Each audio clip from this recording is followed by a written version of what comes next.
উঠে দাঁড়াই চাবিটা নেওয়ার জন্য, তখনই ও আমাকে একটা কিস করে বসে। কেমন আছেন শামিমা? জি ভাইয়া, ভালো আছি। আপনি এসেছেন গাজীপুর থেকে? জি ভাইয়া। ওকে, আপনার কিছু তো আমরা দেখছি না কেউ, সুতরাং একটু বেসিক জিনিসগুলো আমাদের একটু বলতে হবে।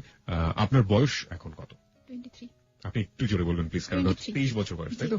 আচ্ছা, আর আপনি কি করছেন, মানে কোনো পড়াশোনা করছেন? না ভাইয়া, আমি এখন আর কিছুই করতেছি না, বাসায়। আচ্ছা, বাসায় থাকেন আপনি। আপনারা কয় ভাই বোন? 2 ভাই 2 বোন, আমি সবার বড়। আপনি সবার বড় এবং আপনারা 2 ভাই 2 বোন। ঠিক আছে, আপনার জীবনের গল্পে আমরা যাই, তবে যাবার আগে একটু আমরা জানতে চাই যে আপনার বাবা কি কোনো কাজ করেন বা জব করেন? হ্যাঁ ভাইয়া, আমার বাবা একটা সরকারি চাকরি করে, হচ্ছে বাংলাদেশ সমরাস্ত্র কারখানাতে। বাংলাদেশ সমরাস্ত্র কারখানাতে। আর আপনার মা? আমার মা গৃহিণী। আপনার মা হাউস ওয়াইফ।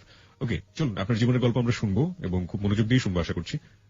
কোথা থেকে আপনি শুরু করতে চান? ভাইয়া, আমি শুরু করবো ক্লাস 4 এ, যখন আমি পড়ি ক্লাস 4। আমরা তখন নানির বাড়িতে থাকি। ক্লাস 4 এ? হ্যাঁ, নানির বাড়িতে থাকি। তো আমার দাদুর জোরাজোরিতেই আমার বাবাকে দেশের বাইরে পাঠানো হয়। চাকরি থাকা অবস্থাতেই দেশের বাইরে পাঠানো হয়। আমার মামারা যে দেশের বাইরে থাকে, তার জন্য বলা হয় যে তাদের মেয়ের জামাইকে কেন নেওয়া হচ্ছে না। তো একটা জোরপূর্বক, আমার বাবার কোনো ইচ্ছাই ছিল না এখানে।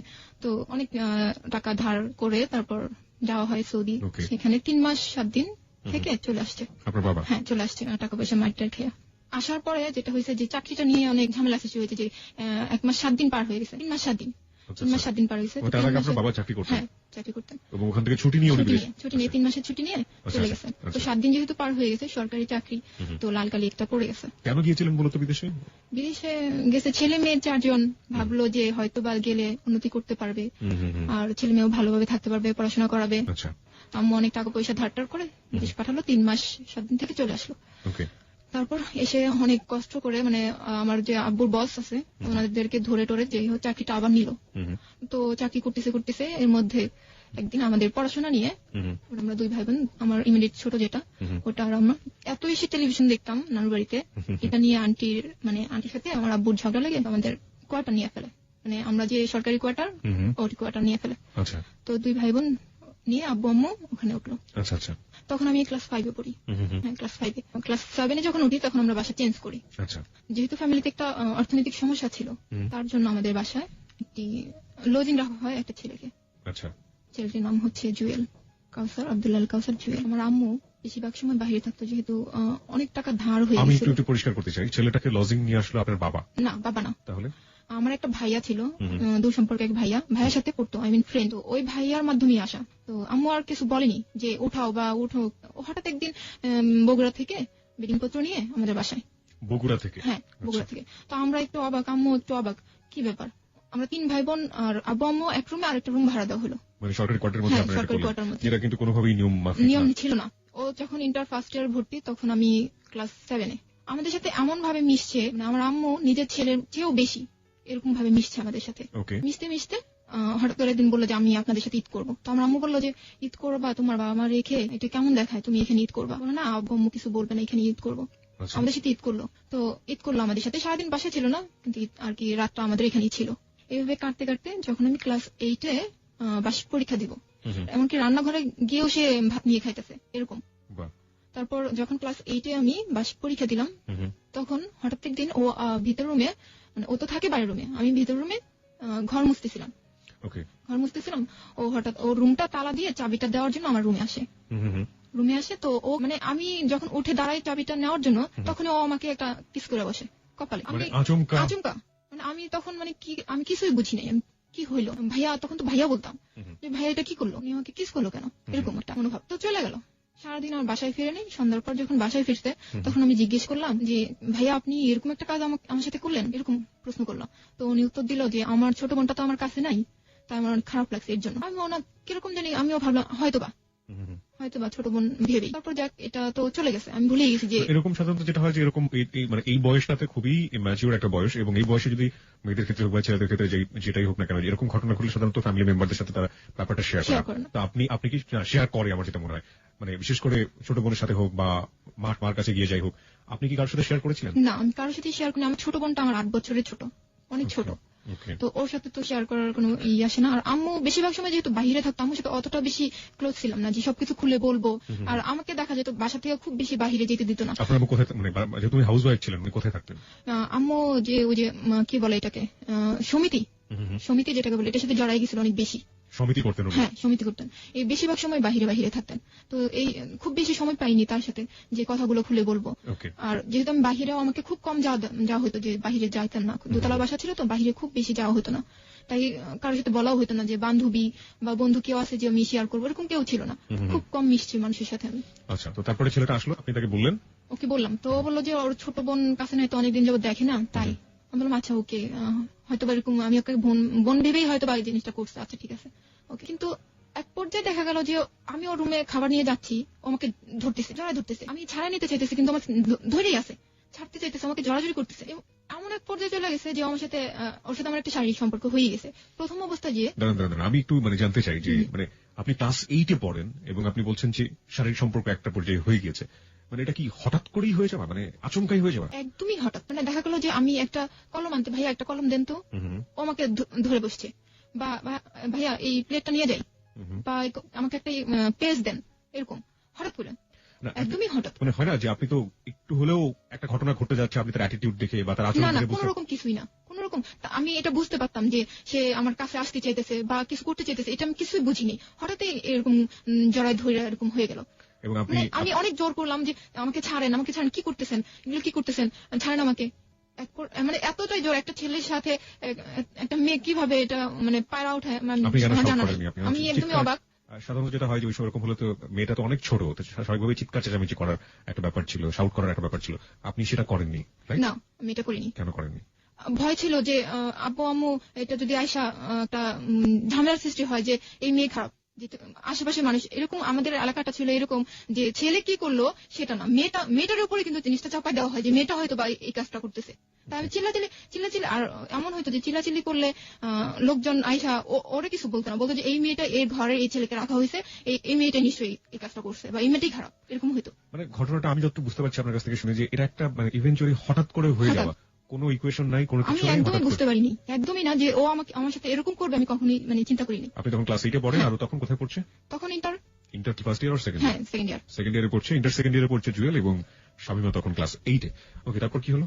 তারপর আমি তো কান্নাকাটি করতেছি খুব, আমাকে এরকম করলেন কেন আপনি? তো কান্নাকাটি করার পর আমাকে বোঝালো যে কান্নাকাটি করো না, এটা হঠাৎ করে হয়ে গেছে, টেনশন করার কিছু নাই।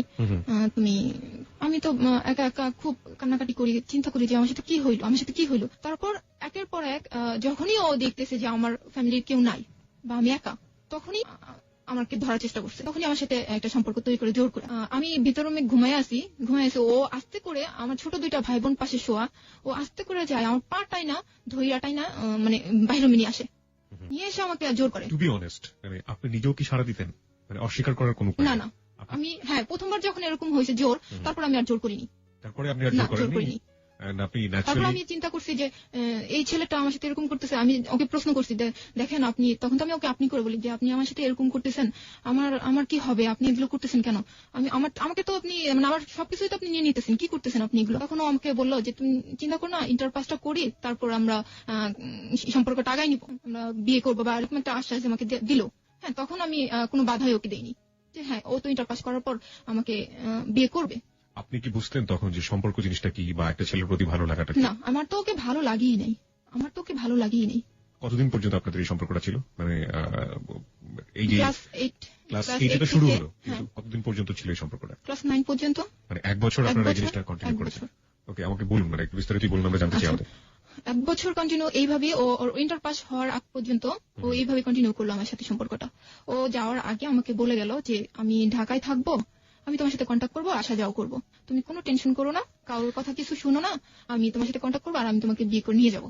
1 বছরের মধ্যে আপনি আপনার বাবা মা বা অন্য কাউকে বলেননি, আভাস দেননি? কিছুই বলিনি। আপনি নিজেও এনজয় করতেন? আপনার নিজের ভালো লাগতো? না, আমার তখন ভাইয়া আমার এরকম ফিলিংস হয়নি যে এই ছেলেটা আমার গায়ে ধরতেছে আমার ভালো লাগতেছে, বা আমার কিস করতেছে আমার ভালো লাগছে, ওরকম কিছুই আমার হয়নি, ওরকম কিছুই না। তাহলে যা শুধু ওর দেখতে ভালো লাগতো, না দেখলে একটু খারাপ লাগতো যে এই ছেলেটা কোথায় গেল, ভালো লাগতেছে না কেন। মনে হয় ওইটাই ছিল, যে ওইটাই হয়তো বা ভালোবাসা ছিল, কিন্তু আমি বুঝিনি তখন, ওই বয়সে হয়তো বা বুঝিনি। তারপর 1 বছর চলে গেল এখান থেকে, আমিও ক্লাস 9 এ উঠলাম। যখন আমি ক্লাস 9 এ উঠলাম, 9 এর বার্ষিক পরীক্ষা দিব, তখন আমি প্রেগনেন্ট হয়ে যাই। হ্যাঁ, কিন্তু আমি মোটেও বুঝতে পারিনি। যখন আমি ক্লাস 6 এ পড়ি, তখন আমার সমস্যা ছিল, 2 মাস 3 মাস পর হতো, তখন আমাকে ডাক্তার দেখানো হয়েছিল, ডাক্তার বলছে যে বয়স হলে ঠিক হয়ে যাবে। তো আমি ভাবলাম যে হয়তোবা এর কারণেই এই জিনিসটা হচ্ছে। কিন্তু এই শারীরিক সম্পর্কের কারণে যে আমি প্রেগনেন্ট হবো বা আমার বাচ্চা হবে, এটা আমি কখনোই চিন্তা করতাম না। আমার মাথায় কোনোদিন এটা আসেই নাই, আর আমি জানতাম না, আমি জানতামই না। শুনলে অবাকই হবে, সবাই অবাকই হবে যে মেয়েটা কিভাবে বুঝলো না বা কিভাবে জানলো না। আমি জানি না আমি বোঝাইতে পারতেছি কিনা, আমি একদমই বুঝি নাই। আমাকে জিজ্ঞেস করতো কেমন আছো তুমি, তোমার কোনো সমস্যা হচ্ছে কিনা, এরকম জিজ্ঞেস করতো। বললাম না, কোনো সমস্যা না। ও তখন ঢাকায় কোথায় থাকতো? ঢাকা মিরপুরে একে থাকতো। কি করতো? ও বলছে যে ও জাহাঙ্গীর ইউনিভার্সিটিতে ভর্তির জন্য ট্রাই করতেছে, কোচিং করতেছে এরকম। আপনাদের বাড়িতে থেকে কোথায় পড়াশোনা করেছে? আমাদের বাসায় থেকে আমাদের গাজীপুর ক্যান্টনমেন্ট কলেজে পড়াশোনা করছে। ক্যান্টনমেন্ট কলেজেও পড়াশোনা করেছে, ওকে।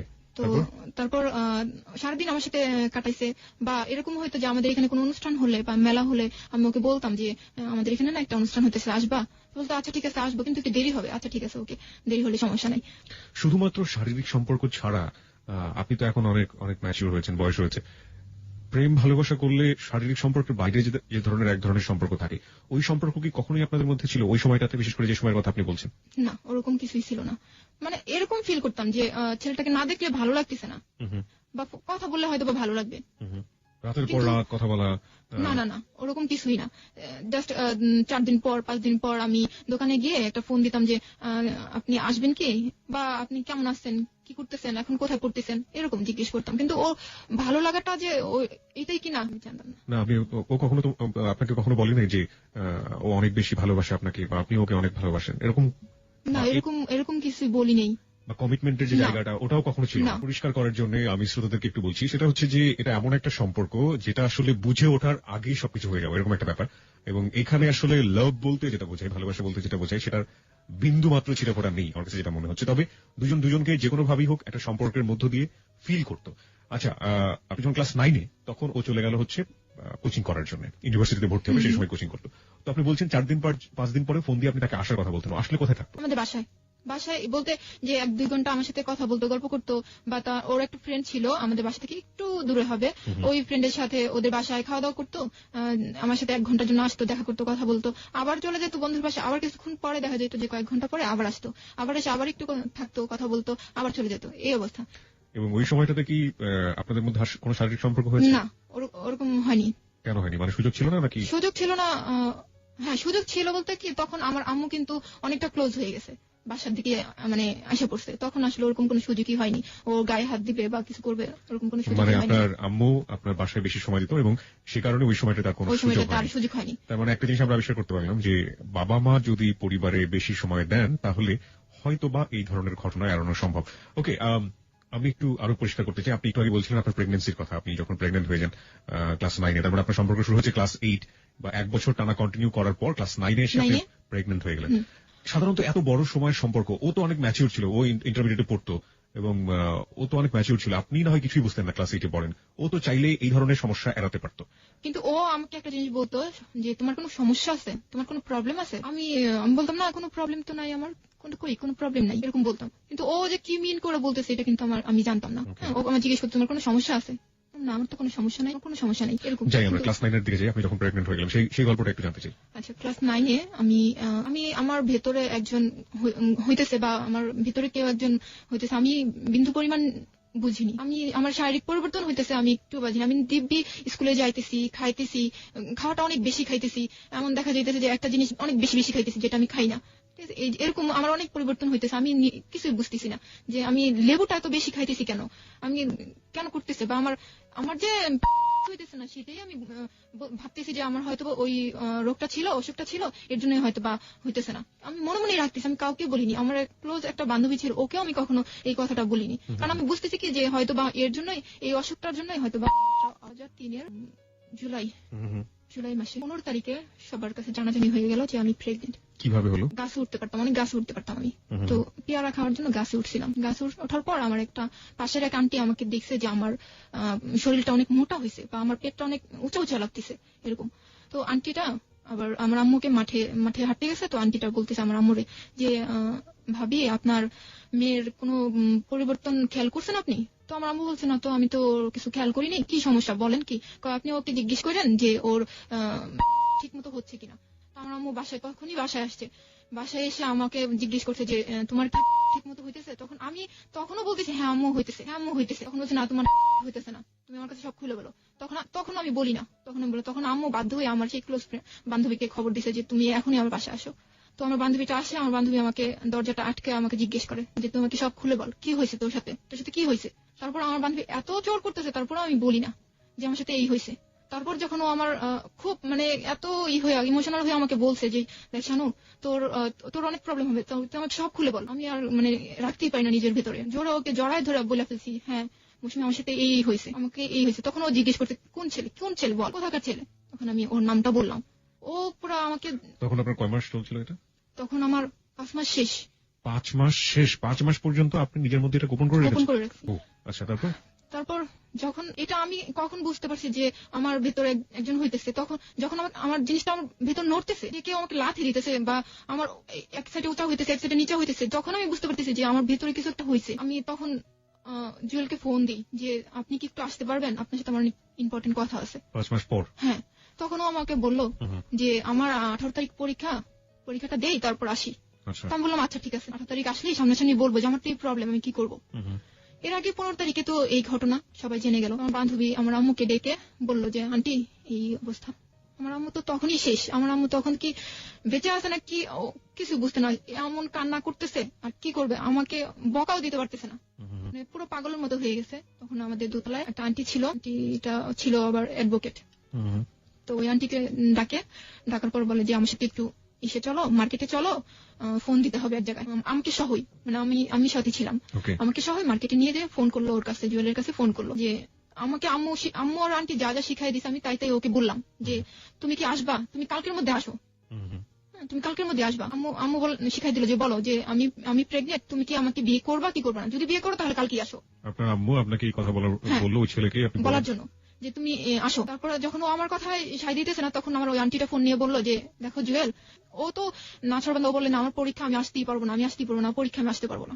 একই কথা, আমার বাসায় তো পুরো একদম অন্ধকার। আমার আব্বুরে বললো, আমার আব্বু আমাকে সবচেয়ে বেশি 4 ভাই বোনের মধ্যে সবচেয়ে বেশি ভালোবাসে।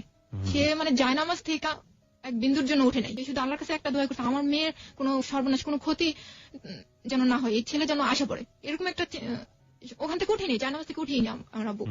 তো আমাকে আমার আম্মু আরো অনেক কিছু ডিটেল জিজ্ঞেস করলো যে তুমি কবে এগুলো করছো, কেন করছো এই। তখন আমি বললাম যে আম্মু আমি তো আসলে আমার সাথে এরকম হয়েছে। আমাকে বলছে তুমি বলোনি কেন, আমার কাছে কেন বলোনি, মা হইতেছে সবচেয়ে কাছের বন্ধু, তুমি কেন আমাকে বলোনি। তখন আসলে আমি কিছুই বলিনি, আমি শুধু কান্না করছি, কিছুই বলিনি, কিছু বলতে পারিনি। তারপর পরের দিন সকালবেলা আমার সিঁড়ির যে মুরব্বীরা আছে এদেরকে আমার বাবা ডেকে এই ঘটনাটা বললো যে এরকম একটা ঘটনা, এখন আপনারা যদি হেল্প না করেন তাহলে আমি একা কিছু করতে পারবো না। তখন আমাদেরকে ডাকছিল আপনার আব্বু ডেকে। কাকে ডেকেছে? আমাদের সিঁড়িতে যে মুরব্বীরা থাকে, সিঁড়ি মানে হচ্ছে আপনাদের বিল্ডিং? হ্যাঁ বিল্ডিং এর যে আঙ্কেলরা আছে তাদেরকে ডাকলো। এর মধ্যে যে আন্টির কথা বললাম, ওই আন্টির আব্বু ছিল একটু উপরের লেভেলে। তো ওনাকে আমি নানা ডাকতাম। তো ওই নানাকে আগে বলা হয়েছে যে আপনি একটু সিঁড়ির লোকজনকে নিয়ে একটু আমার বাসায় আসেন, আমার বাসায় একটা প্রবলেম হয়েছে। তো ওনারা আসার পর পরামর্শ করে যে কি করলে কি করা যায়। তখন ওই নানাটা বললো যে ঠিক আছে, আমি এটা অফিসে যাওয়ার পর অফিসে আমাদের যে বস আছে ওদেরকে জানাবো এবং কিভাবে কি করা যায় সেটা আমরা দেখতেছি। এবং সেই লোকজনই একটা দায়িত্ব নিল যে কিভাবে এই মেয়েকে কি করা যায়। তো আমাকে আমার নানা অনেক কিছু জিজ্ঞেস করছে যে তুমি কি ও কি তোমাকে কোনো চিঠি দিছে বা ও লিখছে, এরকম কোনো কাগজ আছে।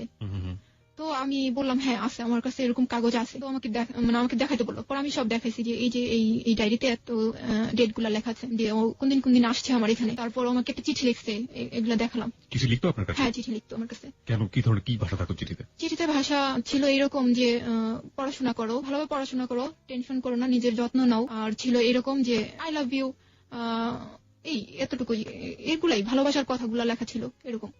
চিঠিগুলা অনেকদিন এরকম ছিল না যে লেখা পোস্ট করলাম তারপর আসলো, এরকম না। ও যখন আসতো ও একাই আমার রুম থেকে কাগজ কলম নিয়ে আমার জন্য লিখতো, লিখে আমার কাছে দিত, আমার রুমে বসে আমাকে চিঠি লিখে আমাকে দিত এরকম। কিন্তু যে ও চলে গেছে ওখান থেকে চিঠি দিতে এরকম না। তো কতগুলো চিঠি ছিল এরকম আপনার কাছে? 3-4টার মতো।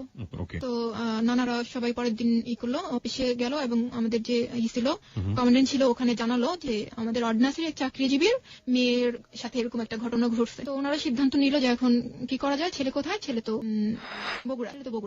মানে তখন মিরপুরে ছিল, আপনি বলছিলেন কোচিং করছে। ও না, বগুড়া চলে গেছে। ও যখন জানতে পারছে যে আমি প্রেগনেন্ট, তখন ও ঢাকায় পরীক্ষা না দিয়ে চলে গেছে বগুড়ায়। পরীক্ষাটা অ্যাটেন্ড করেনি, চলে গেছে। তারপর আমাদের ওখান থেকে আমাদের যে স্যার আছে উনি একটা চিঠি লিখলো যে এই চিঠির মাধ্যমে ওই চিঠিটা ওই বগুড়া থানায় দিলেই তোমাকে তারা হেল্প করবে, হেল্প করবে, ওখান থেকে লোক যে ওকে নিয়ে আসবে এবং ও মেয়েটাকে বিয়ে করতে বাধ্য, এরকম। তো 5 জন ছিল আমাদের সিঁড়ির 5 জন মিলে, আমার আব্বু যায়নি, 5 জন মিলে এই চিঠিটা নিয়ে চলে গেল। চিঠিটা এই মুহূর্তে আমার কাছে আছে, আমি একটু সামারি পড়তে চাই, চিঠিটার সারমর্ম পড়তে চাই। এটা মূলত এখানে আসলে যেভাবে লেখা হয়েছে, প্রথমে সালাম দেওয়া হয়েছে, দ্বিতীয়ত লেখা আছে যে উল্লেখ করা যাচ্ছে যে মোহাম্মদ আব্দুল্লাহ আল কাউসার জুয়েল, আপনি যার কথা বলছিলেন, পিতার নাম পড়বো না আমি, গ্রাম কোনটা পড়বো না, ডাকঘর পড়বো না, থানা পড়বো না, জেলা গাইবান্ধা। কেন বগুড়ার কথা আপনি বলছেন? না, গাইবান্ধা জেলা। ওর আব্বু যেহেতু সরকারি চাকরি করতো সেই জন্য ওদের কোয়ার্টারটা ছিল, মানে বাসা ভাড়া নিয়ে যে থাকতো ওটা ছিল বগুড়া। শিক্ষাবর্ষে গাজীপুর ক্যানবোর্ড কলেজের ছাত্র ছিল। ওকে, উক্ত কলেজের ছাত্র হিসেবে সে বাংলাদেশ সমরাষ্ট্র কারখানার কর্মচারী, আপনার বাবার নাম, এবং আপনার বাসায় লজিং থাকতো। বাসায় লজিং থাকার সুবাদে সে অমুকের অপরিণত 14 বছর বয়স্কা মেয়ে শামীমা সুলতানা শানু, আপনার ডাকনাম, এর সাথে সখ্যতা গড়ে তোলে এবং মেয়েটিকে এক সময় তার লালসার শিকারে অন্তঃসত্ত্বা হয়ে পড়ে। বিষয়টি জানাজানি হলে জুয়েল মেয়েটিকে বিবাহ করার প্রতিশ্রুতি দিয়ে বাড়ি যায়, কিন্তু তারপর থেকে জুয়েলের আর কোনো খবর নেই। সে মেয়েটি এবং মেয়ের পরিবারের সাথে যোগাযোগ বিচ্ছিন্ন করে দেয়। 3 আছে যে মেয়েটি একেবারে কিশোরী, জীবনের ভালো মন্দ বোঝার আগে অন্তঃসত্ত্বা হয়ে পরিবার এবং সমাজের ধিক্কারের মধ্যে পড়েছে। সমাজে এখন পারে তাকে উদ্ধার করে মর্যাদা দিতে, পুনর্বাসিত করতে।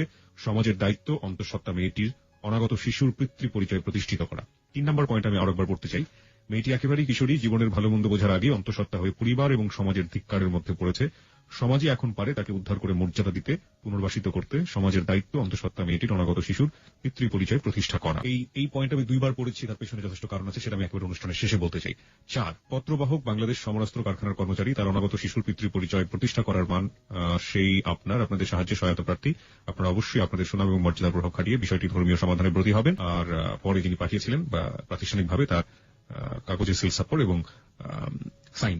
ওকে, এটা একটা খুবই ভালো কাজ করেছে, ছেলেটিকে নিয়ে আসার জন্য একটা প্রশাসনিক উদ্যোগ নেওয়া হয়েছে, খুবই প্রশংসার কাজ। এবং এক্ষেত্রে আপনার বাবা যে চিন্তা ভাবনাটা করেছিলেন সেটা নিঃসন্দেহে প্রশংসার দাবিদার। তারপর কি হলো? তারপর এখান থেকে 5 জন চলে গেল ওখানে প্রথমে ওদের বাড়িতে উঠেনি, প্রথমে সোজা মানে থানায় চলে গেছে।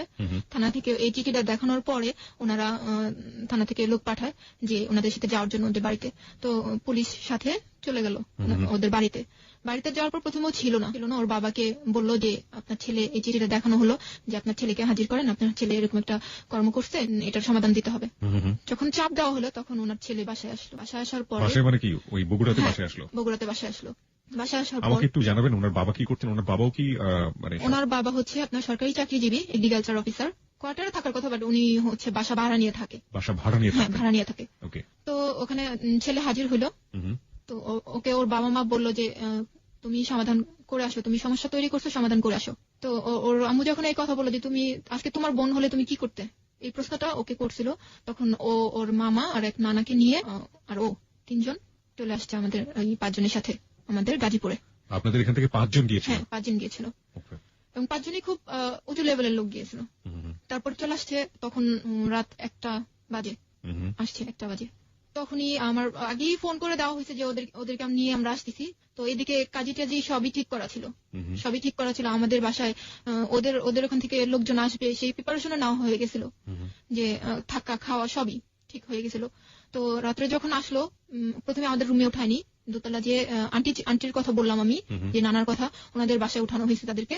তারপর তাদের সাথে একটা কথা বলা হলো যে এখন তো ছেলেকে, এই মেয়েকে বিয়ে করতে হবে, এখন আপনারা কি করবেন আপনারা, বা কি ওর জন্য কিছু কিনবেন বা কিছু নিবেন? তখন ওর মামা বললো যে হ্যাঁ, ওর জন্য আমরা একটা শাড়ি আর একটা নাকফুল নিয়ে আসবো। আমার এখানে 2টো পয়েন্ট আছে। একটা হচ্ছে এই পত্রে উল্লেখ করা আছে আপনার বয়স 14 বছর এবং এটা একটা প্রশাসনিক পত্র এবং একটা প্রাতিষ্ঠানিক পত্র। সেই সময়ে তাকে আপনার চিন্তা করা হচ্ছে আপনাকে বিয়ে দেওয়া হবে এবং আমার বয়স হচ্ছে তখন 14 বছর, যেটা এই পত্রে একদম স্পষ্ট করে উল্লেখ করা আছে। বাংলাদেশ সরকারের নিয়ম অনুযায়ী 18 বছরের নিচে কোনো মেয়েকে বিয়ে দেওয়ার কোনো এখতিয়ার কারণ নেই এবং প্রাতিষ্ঠানিকভাবে সেটার উদ্যোগ নেওয়া একেবারে রীতিমতো অন্যায়। তাহলে এই ধরনের কাজ তারা কোন চিন্তাতে করেছিল, মানে কেন করেছিল, আপনার কি মনে হয়? তখন তো এটা ছাড়া মনে হয় না যে কিছু করা ছিল। তারা এই চিন্তাটা করছে যে বয়সটা যখন আর কি 14 বছর, এটাকে একটা তো সমাধানে নিতে হবে, যে মেয়েটাকে তো বিয়ে দিতে হবে। কিন্তু আচ্ছা ঠিক আছে, আমি বরং এই প্রশ্নটা আমি শ্রোতাদেরকেই করতে চাই। ওকে আসলে প্রশ্নের মধ্যে না ফেলাটাই উচিত হবে, ও বরং ওর জীবনের গল্পটা ভালো করে বলুক আমাদের কাছে। আমি বরং এই প্রশ্নটাই করছি, মানে পুরো সিস্টেমটাকে প্রশ্নটা করছি। যে লেটারটা দিয়ে সে ছেলেটাকে নিয়ে আসা হলো ধরে, সেটা একটা প্রাতিষ্ঠানিক পত্র এবং সেই পত্রে স্পষ্ট করে উল্লেখ করা আছে বাসায় লজিং থাকার সুবাদে সে জনাব অমুকের অপরিণত 14 বছর বয়স্কা মেয়ের সাথে সখ্যতা করে তোলে এবং এই পত্রের প্রেক্ষাপটে সেখানে গিয়ে প্রাতিষ্ঠানিকভাবেই তাকে ধরে নিয়ে আসা হয়েছে এবং সেই সময়টা বিয়ে দেওয়ার চেষ্টা করা হচ্ছে যখন শানুর বয়স মাত্র 14 বছর, মানে প্রাপ্তবয়স্ক হতে তার আরো 4 বছর বাকি। আচ্ছা, তারপরে কি হলো? তারপর ওর মামা আর ওর নানা মিলে আমাদের এখানকার একটা মার্কেটে গিয়ে একটা শাড়ি, একটা সুতি শাড়ি আর একটা নাকফুল নিয়ে আসলো। নিয়ে এসে তখন আমাদের বাসায় নিয়ে আসা হলো, ওদের দোতলা থেকে নিচে নামানো হলো যে আসেন। তো ওরা বাইরের রুমে ছিল, আমি ভিতর রুমে ছিলাম। বিয়ে পড়ানো হলো। সেখানে যে জিনিসটা হয়েছে যে কাবিন নিয়ে অনেকটা কথা কাটাকাটি হয়েছে, অনেক কথা কাটাকাটি হয়েছে। যে এরকম ছিল যে আমার এখানে যারা আছে, আমার লোকজন, আমার আত্মীয় স্বজন, এরা চাইতেছে যে 5 লাখ টাকা কাবিন হোক। কিন্তু ছেলের যে গার্জিয়ান আছে দুজন, ওরা বলতেছে না, কিছুতেই 5 লাখ টাকা করবো না, আমরা 2 লাখের উপরে কাবিন করবোই না।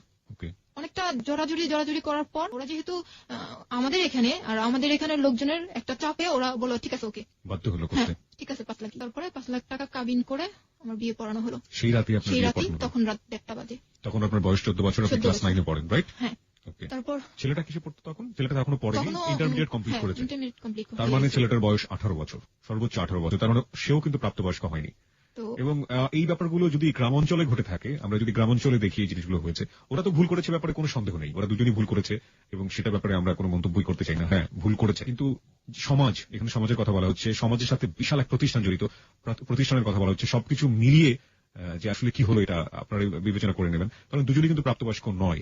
যাই হোক, তারপরে কি হলো? তারপর আমার আন্টি, মানে যে আন্টির কথা আমি বলতেছি বারবার, ওই আন্টি আমাকে বললো যে তুমি এখন একটু ওই রুমে যাও, জুয়েলের কাছে যাও, কথা বলো। আমি তো খুবই রাগ যে আমি ফোন করছি, আমি আমার আম্মু, আমার আন্টি ফোন করছি, তারপরে ও পরীক্ষায় অ্যাটেন্ড না করে ও মিথ্যে বলে ফাঁকি দিয়ে ও বগুড়ায় কেন চলে গেল?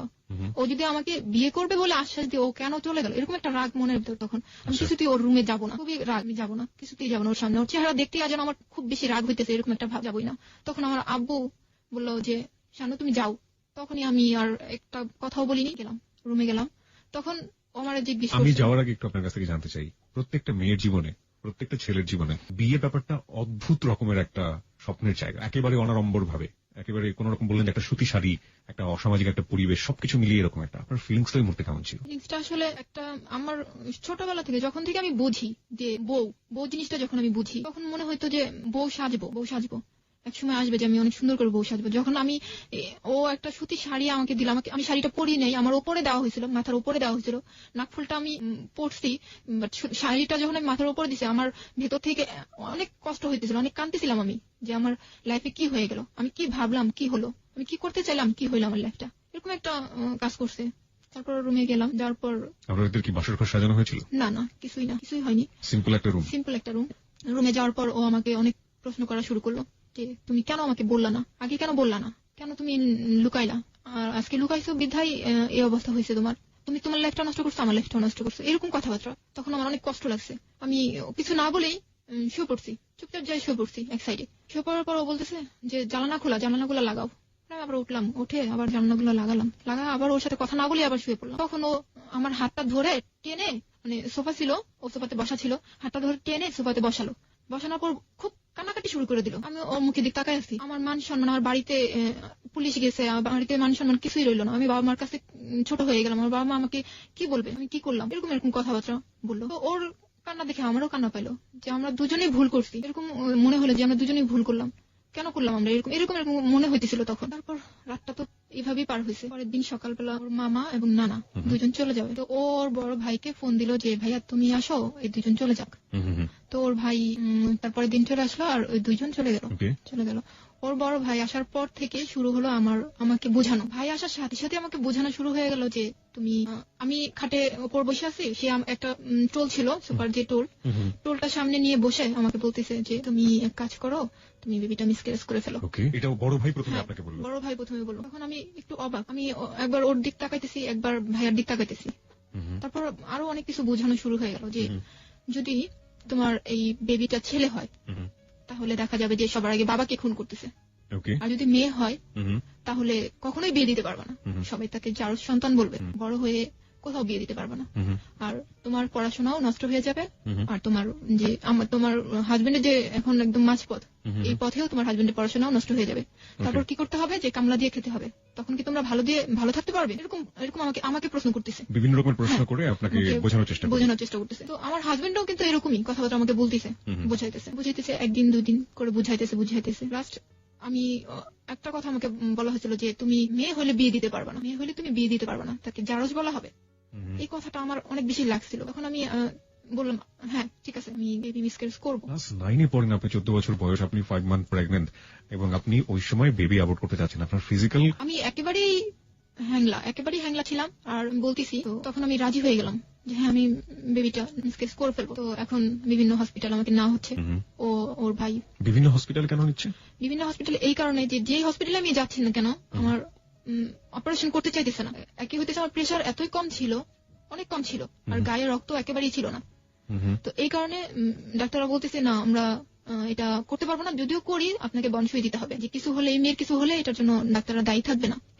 আপনার প্যারেন্টস যারা ছিল, আপনার অভিভাবক যারা ছিল, তারা কি বলছিল? আমার আব্বু এটার জন্য আমাকে একদমই সাপোর্ট করেনি, আমাকে অনেক বুঝাইছে যে আমরা পালবো, তোমার পালা লাগবে না, আমরা পালবো। আমার এক আন্টি ছিল, যে অনেক গরিব একটা আন্টি, আমার আম্মুর খালাতো বোন। তো ওই আন্টি আমাকে বলছে যে তুই শুধু আমাকে দিয়ে দে, জন্মটা দিয়ে আমাকে দিয়ে দে, আমি সারা জীবন তোর সামনেই আসবো না ওর নিয়ে, এরকম বলছে। তারপর আমি রাজি হইনি, বলছি না। আমি আমার হাজবেন্ডকে বললাম যে আমি বেবিটা রাখি, আমাদের কাছে রাখবো না, আমার আন্টিকে দিয়ে দেবো, নিয়ে যাক, আমার চোখের সামনে থাকবে না, অনেক দূরে নিয়ে যাবে, এরকম বলছি ওকে আমি।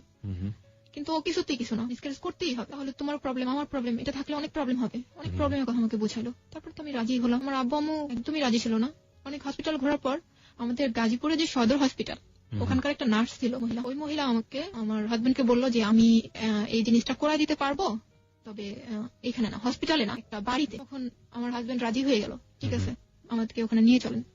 তো সেদিন আমরা ঠিকঠাক করে চলে আসছি, বাসায় চলে আসছি। বাসায় আসার পর আম্মুরও বলছি যে আম্মু এই ঘটনা, এখানে নিয়ে গেছিল সদর হসপিটালের এক নার্স আছে, নার্স আমাদের এই বলছে। তখন আম্মু ওই নার্সের কথা বলার সাথে সাথে আম্মু নার্সকে চিনা ফেলছে, বলছে এটা তো এই নাম না? আমি বলছি হ্যাঁ এই নামটাই। তো বলছে বাবা তুমি মরে যাবা, আমাকে বলছে বাবা তুমি মরে যাবা, তোমার কোনো দরকার নাই, তুমি জুয়েলকে মানা করে দাও যে আমি মিসক্যারেজ করবো না, মানা করে দাও। আমার মা তো একদমই রাজি না, একদমই না। তো আমি বললাম না আম্মু এই সমস্যা হবে, দেখো মা আমার এই যে পড়াশোনা একদম একেবারে নষ্ট হয়ে যাবে, আর ছেলে হলে ওর বাবাকে খুন করবে, মেয়ে হলে এই করবে, বিয়ে দিতে পারবো না, যার সন্তান বলবে, এরকম আমার মাকে আমি বুঝাইতেছি। তারপর আমার আম্মু আর কিছুই বলে নাই, আম্মু রাজি না, মানে হ্যাঁও বলে নাই নাও বলে নাই, কিছুই না, চুপ করে আছে। তার পরের দিন সকালবেলা আমি আমার হাজবেন্ড দুজন হসপিটালে, মানে ওই সদর হসপিটালে চলে গেলাম। যাওয়ার সময় আম্মু গোসলখানায় ছিল, বলার জন্য যে বলবো যে আম্মু আমি চলে যেতেছি। আম্মু আমার চেহারাটাও দেখেনি, শুধু গোসলখানার ও পাশে আম্মা ছিল, আমি এ পাশ থেকে বললাম যে আম্মু আমি চলে গেলাম। ওখান থেকে ওই নার্স একটা বাড়িতে আমাকে নিয়ে গেল। ওখানে ওই বাড়িতে আসলে যে মহিলা, ওই মহিলা বেবি মিসক্যারেজই করে, ওনার কাজই হচ্ছে এটা। তো রুমটা ছিল এরকম, আমি বলতে চাই যে একটা বেড ছিল আর পাশে আরেকটা বেড ছিল, আর যে বেডটাতে আমি ছিলাম ওই বেডটা আমাদের বিছানা যেরকম তোষক জাজিম টাজিম থাকে এরকম সেম, কোন হসপিটালে যে বেডগুলো ওরকম না, এরকম বেড। তো ওখানে আমাকে নিয়ে গেল, ওখানে ওই বেডে আমাকে রাখা হলো, এবং যখন আমি গেছি তখনই আমাকে দেওয়া হলো, স্যালাইন দেওয়া হলো, আর একের পর এক ক্যাপসুল খাইতে দেওয়া হলো। আমার একের পর একটা ক্যাপসুল খেলাম। আর এটা ওই নার্সে করছে, কোনো ডাক্তার না, কোনো ডাক্তার না, নার্সও বলা যাবে না ওটাকে। নার্স তো ওখানে আমাকে পরিচয় করে দিয়ে চলে আসলো। কে করছে আপনি কিছুই জানেন না? কে করতেছে আমি কিন্তু জানি না। একটা মহিলা ছিল, একটা বুড়া মহিলা ছিল, উনি করছে সবকিছু। উনি আমাকে ওষুধ দিতেছে, উনি আমাকে স্যালাইন লাগাইছে, উনি আমাকে এই স্যালাইনের ভিতর যে বিভিন্ন রকমের ওষুধ ওগুলা দিচ্ছে, ওই মহিলাই করছে। যখন আমি আমার পেটের ব্যথাটা আস্তে আস্তে বাড়তে শুরু করলো, পেটে ব্যথা করতেছে, আমার কোমর থেকে পেটে ব্যথা করতেছে, আস্তে আস্তে ব্যথা করতেছে। যখন আমার ব্যথাটা এত পরিমাণ বেড়ে গেল যে আমি কিছুতেই থাকতে পারছি না, আমার অনেক চিল্লাচিল্লি করতেছি, আমি অনেক চিল্লাচিল্লি করতেছি। তখন আমার হাজবেন্ড কি করলো, যে আমার আম্মুকে যে বাসায় আয়সা নিয়ে গেল, আমাকে ওই অবস্থা ওখানে রেখে আমার আম্মুকে নিতে আসলো। আমার আম্মু কিন্তু আম্মু ডাকে না, ডাকে আন্টি। তো বললো আন্টি আপনি একটু চলেন, সামনের অবস্থা তো ভালো না, একটু চলেন, এরকম। তো আম্মু তো ওই কথা শোনার পর আমার আম্মু পাগলের মতো ওর সাথে চলে আসছে। আমাকে যখন দেখছে যে আমি বেডের মধ্যে এরকম ব্যথায় কাতরাতেছি, তখন আম্মু যে কি করছে আমি মানে না দেখলে সেটা কেউ বুঝবে না। আমার সারা মুখে আম্মু এত চুমা খাইতেছে আর বলতেছে আমার মেয়ে মরে যাচ্ছে, আমার মেয়ে মরে যাচ্ছে, এরকম করতেছে। তারপর ওই দিন সারাদিনই আমি বেডে ছিলাম, এরকম চালান চলতেছে, আমি ব্যথা এরকম চিল্লাইতেছি। পরের দিন শুক্রবার সকালবেলা, এটা ছিল 16 আগস্ট, বেবিটা নর্মালি হইলো, এবং নর্মালি হলো এবং সেটা মৃত। আমি একটা কথা বলতে চাই যে যখন বেবিটা অনেক নড়তেছিল আমার পেটের মধ্যে, তখন ওই মহিলাটা একটা ছোট কলসির মধ্যে গরম পানি নিয়ে আমার পেটের উপর রাখছিল। তখন মনে হলো কি যে আরো বেশি মনে হয় বাচ্চাটা নড়তেছে, চিল্লাইতেছে, এরকম মনে হলো আমার কাছে। তারপরে পরের দিন তো হলো, তখন আমার আন্টিকে আমার আম্মু খবর দিল যে তুমি একটু আসবো।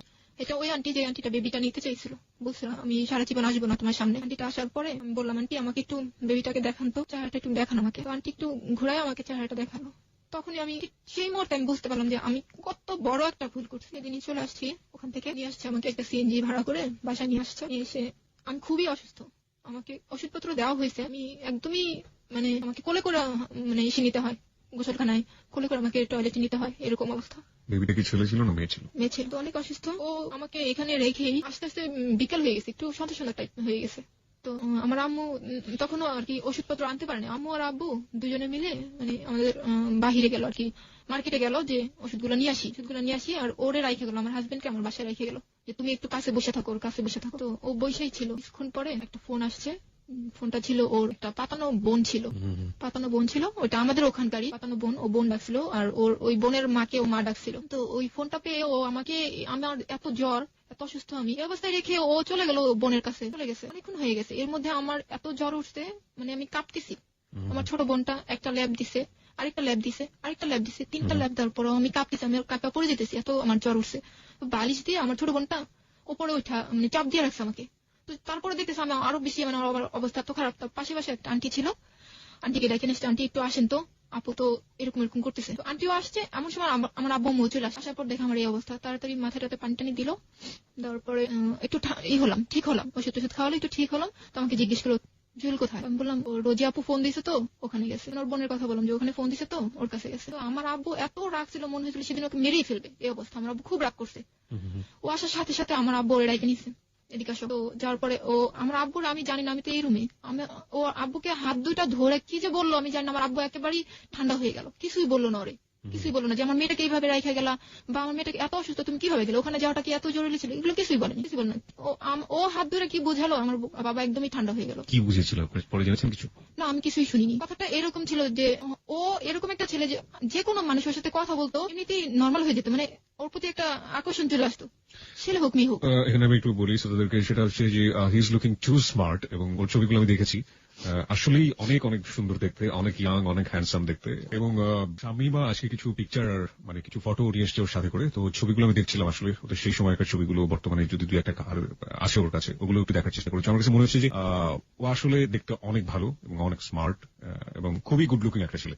যাই হোক, তারপরে কি হলো? তারপর ও বুঝাইতে যে আব্বুকে বুঝাইতে যে এই রুমে চলে আসলো, খাওয়া দাওয়া করলো, আমাকেও খাওয়াইলো। পরের দিন সকালবেলাও চলে গেল, আমাকে এই অবস্থায় রেখে। আমি অসুস্থ, আমি নিজে কিন্তু নিজে হেঁটে গোসলখানায় যেতে পারি না। ওই বড় যে ভাইটা এসেছিল তিনি কি করলেন? তিনি তো আমাকে যখন বাচ্চাটা মিসক্যারেজ করে ওটার পরেই উনি চলে গেছে, উনি আর থাকিনি, চলে গেছে।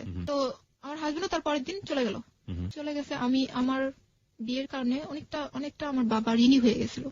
আর আমি যেটা শুনছি যে ঋণীর চাইতে যেটা হয়েছে যে আমাদের সিঁড়ির যারা আমাদেরকে হেল্প করছে তারাই চাইতেছে না যে আমরা এই সিঁড়িতে থাকি বা আমরা এখানে থাকি। আমি এটা পরবর্তীতে শুনছি যে তারাই হয়তো বা চাইতেছে না যে আমরা এখানে থাকি। তার মানে যে বিল্ডিং এর লোকজন ধরে আপনাদের এই আয়োজনটা করে দিল, এখন তারাই চাচ্ছে না যে আমরা এখানে থাকি, ওই বিল্ডিং আপনারা থাকেন। তো আমার আব্বু বলল যে যেহেতু এখানে একটা ঝামেলা হয়ে গেছে, একটা মান সম্মানের প্রশ্ন চলে আসছে, আবার আমি অনেক টাকা ধারের হয়ে গেছে, তাহলে কাজ করো আমরা বাসাটা ছেড়ে দিই, বাসাটা ছেড়ে আমরা বাহিরে একটা বাসা নিয়ে ওখানে থাকি। তো সবার ডিসিশন একই হলো। একটা কথা বলতে চাই ভাইয়া, যেটা আমার সবচেয়ে কষ্টের এই জিনিসটা, যে আমার যে মিনিট ভাইটা, ছোট যে ভাইটা, আমার এই ঘটনার পর আমার সাথে 2 বছর কথা বলেনি, টানা 2 বছর আমার সাথে কোনো কথা বলেনি। তখন ও আমার কাছে, আমাদের বাসাও থাকেনি, নানি বাড়িতে থাকতো। তখন ওর এসএসসি পরীক্ষা চলতেছিল, ও অনেক মানে আমার সাথে একদমই কথা বলেনি, টানা 2 বছর। আমার চেহারা দেখছে মানে দূর থেকে, আমার ওর সাথে কখনো কথা বলেনি। তো আমরা বাসা ছেড়ে দিলাম, ছেড়ে দিয়ে বাহিরে একটা অনেক নর্মাল একটা বাসা নিলাম, অনেক নর্মাল। ওখানে যাওয়ার পরে আগে থেকে একটু ওই যে বাবা বিদেশের ব্যাপারে ঋণ টিন ছিল, তারপর আবার আমার প্লাস আমার বিয়ের যে ঋণ টিন হয়েছিল, এগুলো মিলে অনেক কিছু মিলে অনেকটা ধারের হয়ে গেছে। ধার বলতে যেটা হয় যে সুদের টাকা যেটাকে বলে, এরকম টাইপের হয়ে গেছিল। তো ওখানে যাওয়ার পরে দেখা গেছে বাথরুমটা অনেক দূরে যায় বাথরুমটা গোসল করতে হইতো আমার, এরকম একটা পরিস্থিতি। তারপরও মানায় নিয়েছিলাম, আস্তে আস্তে মানায় নিয়েছি। তো সবসময় শরীরটা আস্তে আস্তে একটু ভালো হওয়া শুরু করলো, যে হ্যাঁ আমি ভালো হইতেছি, সুস্থ হইতেছি। তারপর আমি সারাক্ষণ একটা মন খারাপ করে থাকি, তো মানে সারাক্ষণ একটা টেনশন, একটা মন খারাপ, কষ্ট, কারোর সাথে মিশি না, ঘরের মধ্যেই কারোর সাথে কথা বলি না, এরকম। তো আম্মু বললো, তুমি সারাক্ষণ ঘরের মধ্যে এরকম বসে থাকো, তুমি এক কাজ করো, তোমার আন্টির কাছে চলে যাও। আমার আম্মুরা হচ্ছে 5 বোন, যে বোনটা মানিকগঞ্জ থাকে, ওর কাছে আমি চলে গেলাম মানিকগঞ্জে যাওয়ার আগে আমার একটু জানতে ইচ্ছা করছেন যে আপনি তো বিয়ে করলেন, এখন সে হচ্ছে আপনার বর, বিয়ে করার পরে সে বাড়িতে চলে গেল, কিন্তু তার বাবা মা মানে আপনার শ্বশুর শাশুড়ি কি কখনো আপনার সাথে যোগাযোগ করেনি? সেই সময় বিশেষ করে যোগাযোগ করেনি আপনার সঙ্গে? কোনো যোগাযোগ করেনি। আপনার বাবা মা কি ওই আপনার শ্বশুর শাশুড়ির সঙ্গে যোগাযোগ করেছিল? না, করেনি। তারাও কোনো যোগাযোগ করেনি। তারপরে আমাকে মানিকগঞ্জ রাইখে আসা হলো। আমি ওখানে 8 দিন ছিলাম। 8 দিনই বলবো না, অনেক বেশি ভালো ছিলাম। টেনশনই ছিলাম অনেক, যে বাসায় আমি এই অবস্থায়, আমার আব্বু এত টাকা ঋণ হলো, কি হইতেছে, আমার ছোট ছোট ভাই বোন 2টা, আম্মু কি ঠিক মতো আছে কিনা, খুব টেনশন হইতো। তারপর 8 দিন ছিলাম। 8 দিন থাকার পর হঠাৎ আমার আব্বু ফোন করছে আমার খালুর কাছে। খালুর কাছে ফোন দিছে যে শানুর একটু দাও, কথা বলি। তো আমি তখন বাসায় ছিলাম না, আমি তখন আমার ওই কাজিনের সাথে হাঁটতে বের হয়েছিলাম। তো আমার কিছুক্ষণ পরে যখন বাসায় আসছি, তখন আমার আব্বু আবার ফোন দিছে। তখন আমাকে বললো যে তুমি চলে আসো বাবা, আসছে, তুমি ওখানে থাকাটা তোমার ঠিক হবে না, চলে আসো। কতদিন পরে আপনাদের বাড়িতে এসেছিল? 4 মাস। মানে বেবি অ্যাবর্ট করার পরে গেল, তার 4 মাস পরে সে আসলো। এর মধ্যে কিন্তু ওর সাথে আমার কোনো কন্টাক্ট নেই, কোনো যোগাযোগ নাই, কিছু নাই। কত সালের ঘটনা এটা? এটা হচ্ছে 2004। ফোন তখন কি অ্যাভেলেবল? ফোন তখন অ্যাভেলেবল না। তো কোনো যোগাযোগ হয়নি। আমি অনেক চেষ্টা করছি। ওর এক মামা ছিল, আমি ভাবতাম যে হয়তোবা বাড়িতে যায়নি, হয়তোবা ঢাকায় আছে, যে এই মামার নাম্বার ও মামার কাছে থাকতো আর কি, মিরপুরে। তো ভাবতাম যে ওই মামার কাছে হয়তোবা আছে। আমি অনেকবার ওর মামার নাম্বারে ট্রাই করছি, কিন্তু ওর মামা আমাকে অনেক অপমান করছে, অনেক বাজে বাজে কথা বলছে। যাই হোক, তারপরে আমি ওর সাথে যোগাযোগ অনেক চেষ্টা করছি। তারপর 4 মাস যখন যোগাযোগ করতেই পারলাম না, 4 মাস পরে যখন ও আসছে, তখন আমার খুব আগ্রহ যে আমি এখানে থাকবোই না, আজকেই চলে যাবো, এরকম একটা ছিল। পরের দিন সকালবেলা আমি চলে আসছি বাসায় আসার পর দেখি যে ও আমাদের রুমে না, অন্য একটা রুমে শুয়ে আছে, অন্য একটা রুমে। আর আমাদের রুমে কিন্তু কিছুই ছিল না, বসার মতো, শোয়ার মতো। 4 মাস পরে এসে কিভাবে আপনাদের খুঁজে বের করলো? খুঁজে বের করছে যে আমার নানু বাড়িটা ছিল আপনার, আমরা যেখানে থাকি কোয়ার্টারে যেখানে থাকতাম, তার গেটের আর কি মানে অপর সাইডে। ও জানতো যে ক্যানবোর্ড কলেজটা তারপরেই শানুর নানির বাড়ি, এরকম ও জানতো। তো ওই স্কুল গেট, ওইটার জায়গাটার নাম ছিল স্কুল গেট। ওখানে যাওয়ার পরে ও আমার আব্বু বা আমার আম্মু, বিশেষ করে আমার আম্মু, যেহেতু আমার আম্মু ওখানকার মেয়ে, আমার আম্মুর নামটা বলার সাথে সাথে ওকে দেখাই দিছে যে ওরা এখানে থাকে। তারপর আমি চলে এসে দেখি ও অন্য একটা রুমে বসে আছে। সেই সময় তো আমাদের রুমে কিছুই ছিল না, কোনো ফার্নিচার, কোনো কিছুই ছিল না, সবকিছুই আমার আব্বু বিক্রি করে দিয়েছিল ঋণের টাকা পরিশোধের জন্য। তো মানে কিছুই ছিল না, একেবারে কিছু না, ফ্যানটা পর্যন্ত ছিল না আমাদের রুমে। তো ও আমাকে বললো যে তোমাদের রুমটা কোথায়? তো আমি বললাম যে পাশে। আমাকে বললো চলো তোমাদের রুমে চলো। তো ওই অবস্থায় আমার রুমে কিছুই নাই, ওই অবস্থায় ও আমার রুমে আসলো, আমাদের রুমে আসলো, এবং একে একে সবকিছু বলা শুরু করলো যে 4 মাস কেন ও যোগাযোগ করেনি আমার সাথে। কি ছিল কারণগুলো? কারণটা ছিল যে 4 মাস ওর আব্বু আম্মু চাইনি যে ও এখানে যোগাযোগটা রাখুক। ও চাইছে যে ও আগে দাঁড়াক, ও আগে কিছু একটা করুক, নিজের পায়ে দাঁড়াক। হ্যাঁ, নিজের পায়ে দাঁড়াক, এরপর না হয় ও যোগাযোগটা কন্টিনিউ করবে, এরকম একটা কথা ছিল। যে ও বাসায় পড়াশোনা করতেছিল, ও ঢাকায় কোথাও সেটেল হবে, এরকম ভাবনা ছিল, যে কারণে ও আমার সাথে একদমই যোগাযোগ করেনি। আমি এটাকে খুব বেশি বড় কিছু ভাবি নেই তখন ভাবছি আচ্ছা ঠিক আছে, এটা হয়েছে, আচ্ছা এখন তো সব ঠিক হয়ে যাবে, এখন তো ও ঢাকায় থাকবে, আমি এখানে থেকে পড়াশোনা করব। আমাকে বোঝালো যে আমি ঢাকায় থাকবো, তুমি এখান থেকে পড়াশোনাটা করবা, আর আমি ঢাকায় থেকে পড়াশোনাটা করব, মাঝে মাঝে আমি এখানে আসবো, তোমার এখানে আসবো, সব ঠিক হয়ে যাবে। তখন আমার আব্বু আম্মুর সাথে ও বললো যে আন্টি, আমি ঢাকায় থাকবো, আমি এখানে আসা যাওয়া করবো, এবং সময় হলে আমি ওকে নিয়ে যাবো। আমার আব্বু আম্মু খুব বেশি ওরে দেয়নি, যে খুব বেশি চাপ দেয়নি যে এখনই তোমাকে ওকে নিয়ে যেতে হবে, এরকম চাপ দেয়নি। তো ও ঢাকায় থাকতো আর আমি আমার বাসা থেকে পড়াশোনাটা চালিয়ে যেতেছিলাম। 2005-এ আমি আবার ক্লাস 9-এ ভর্তি হই।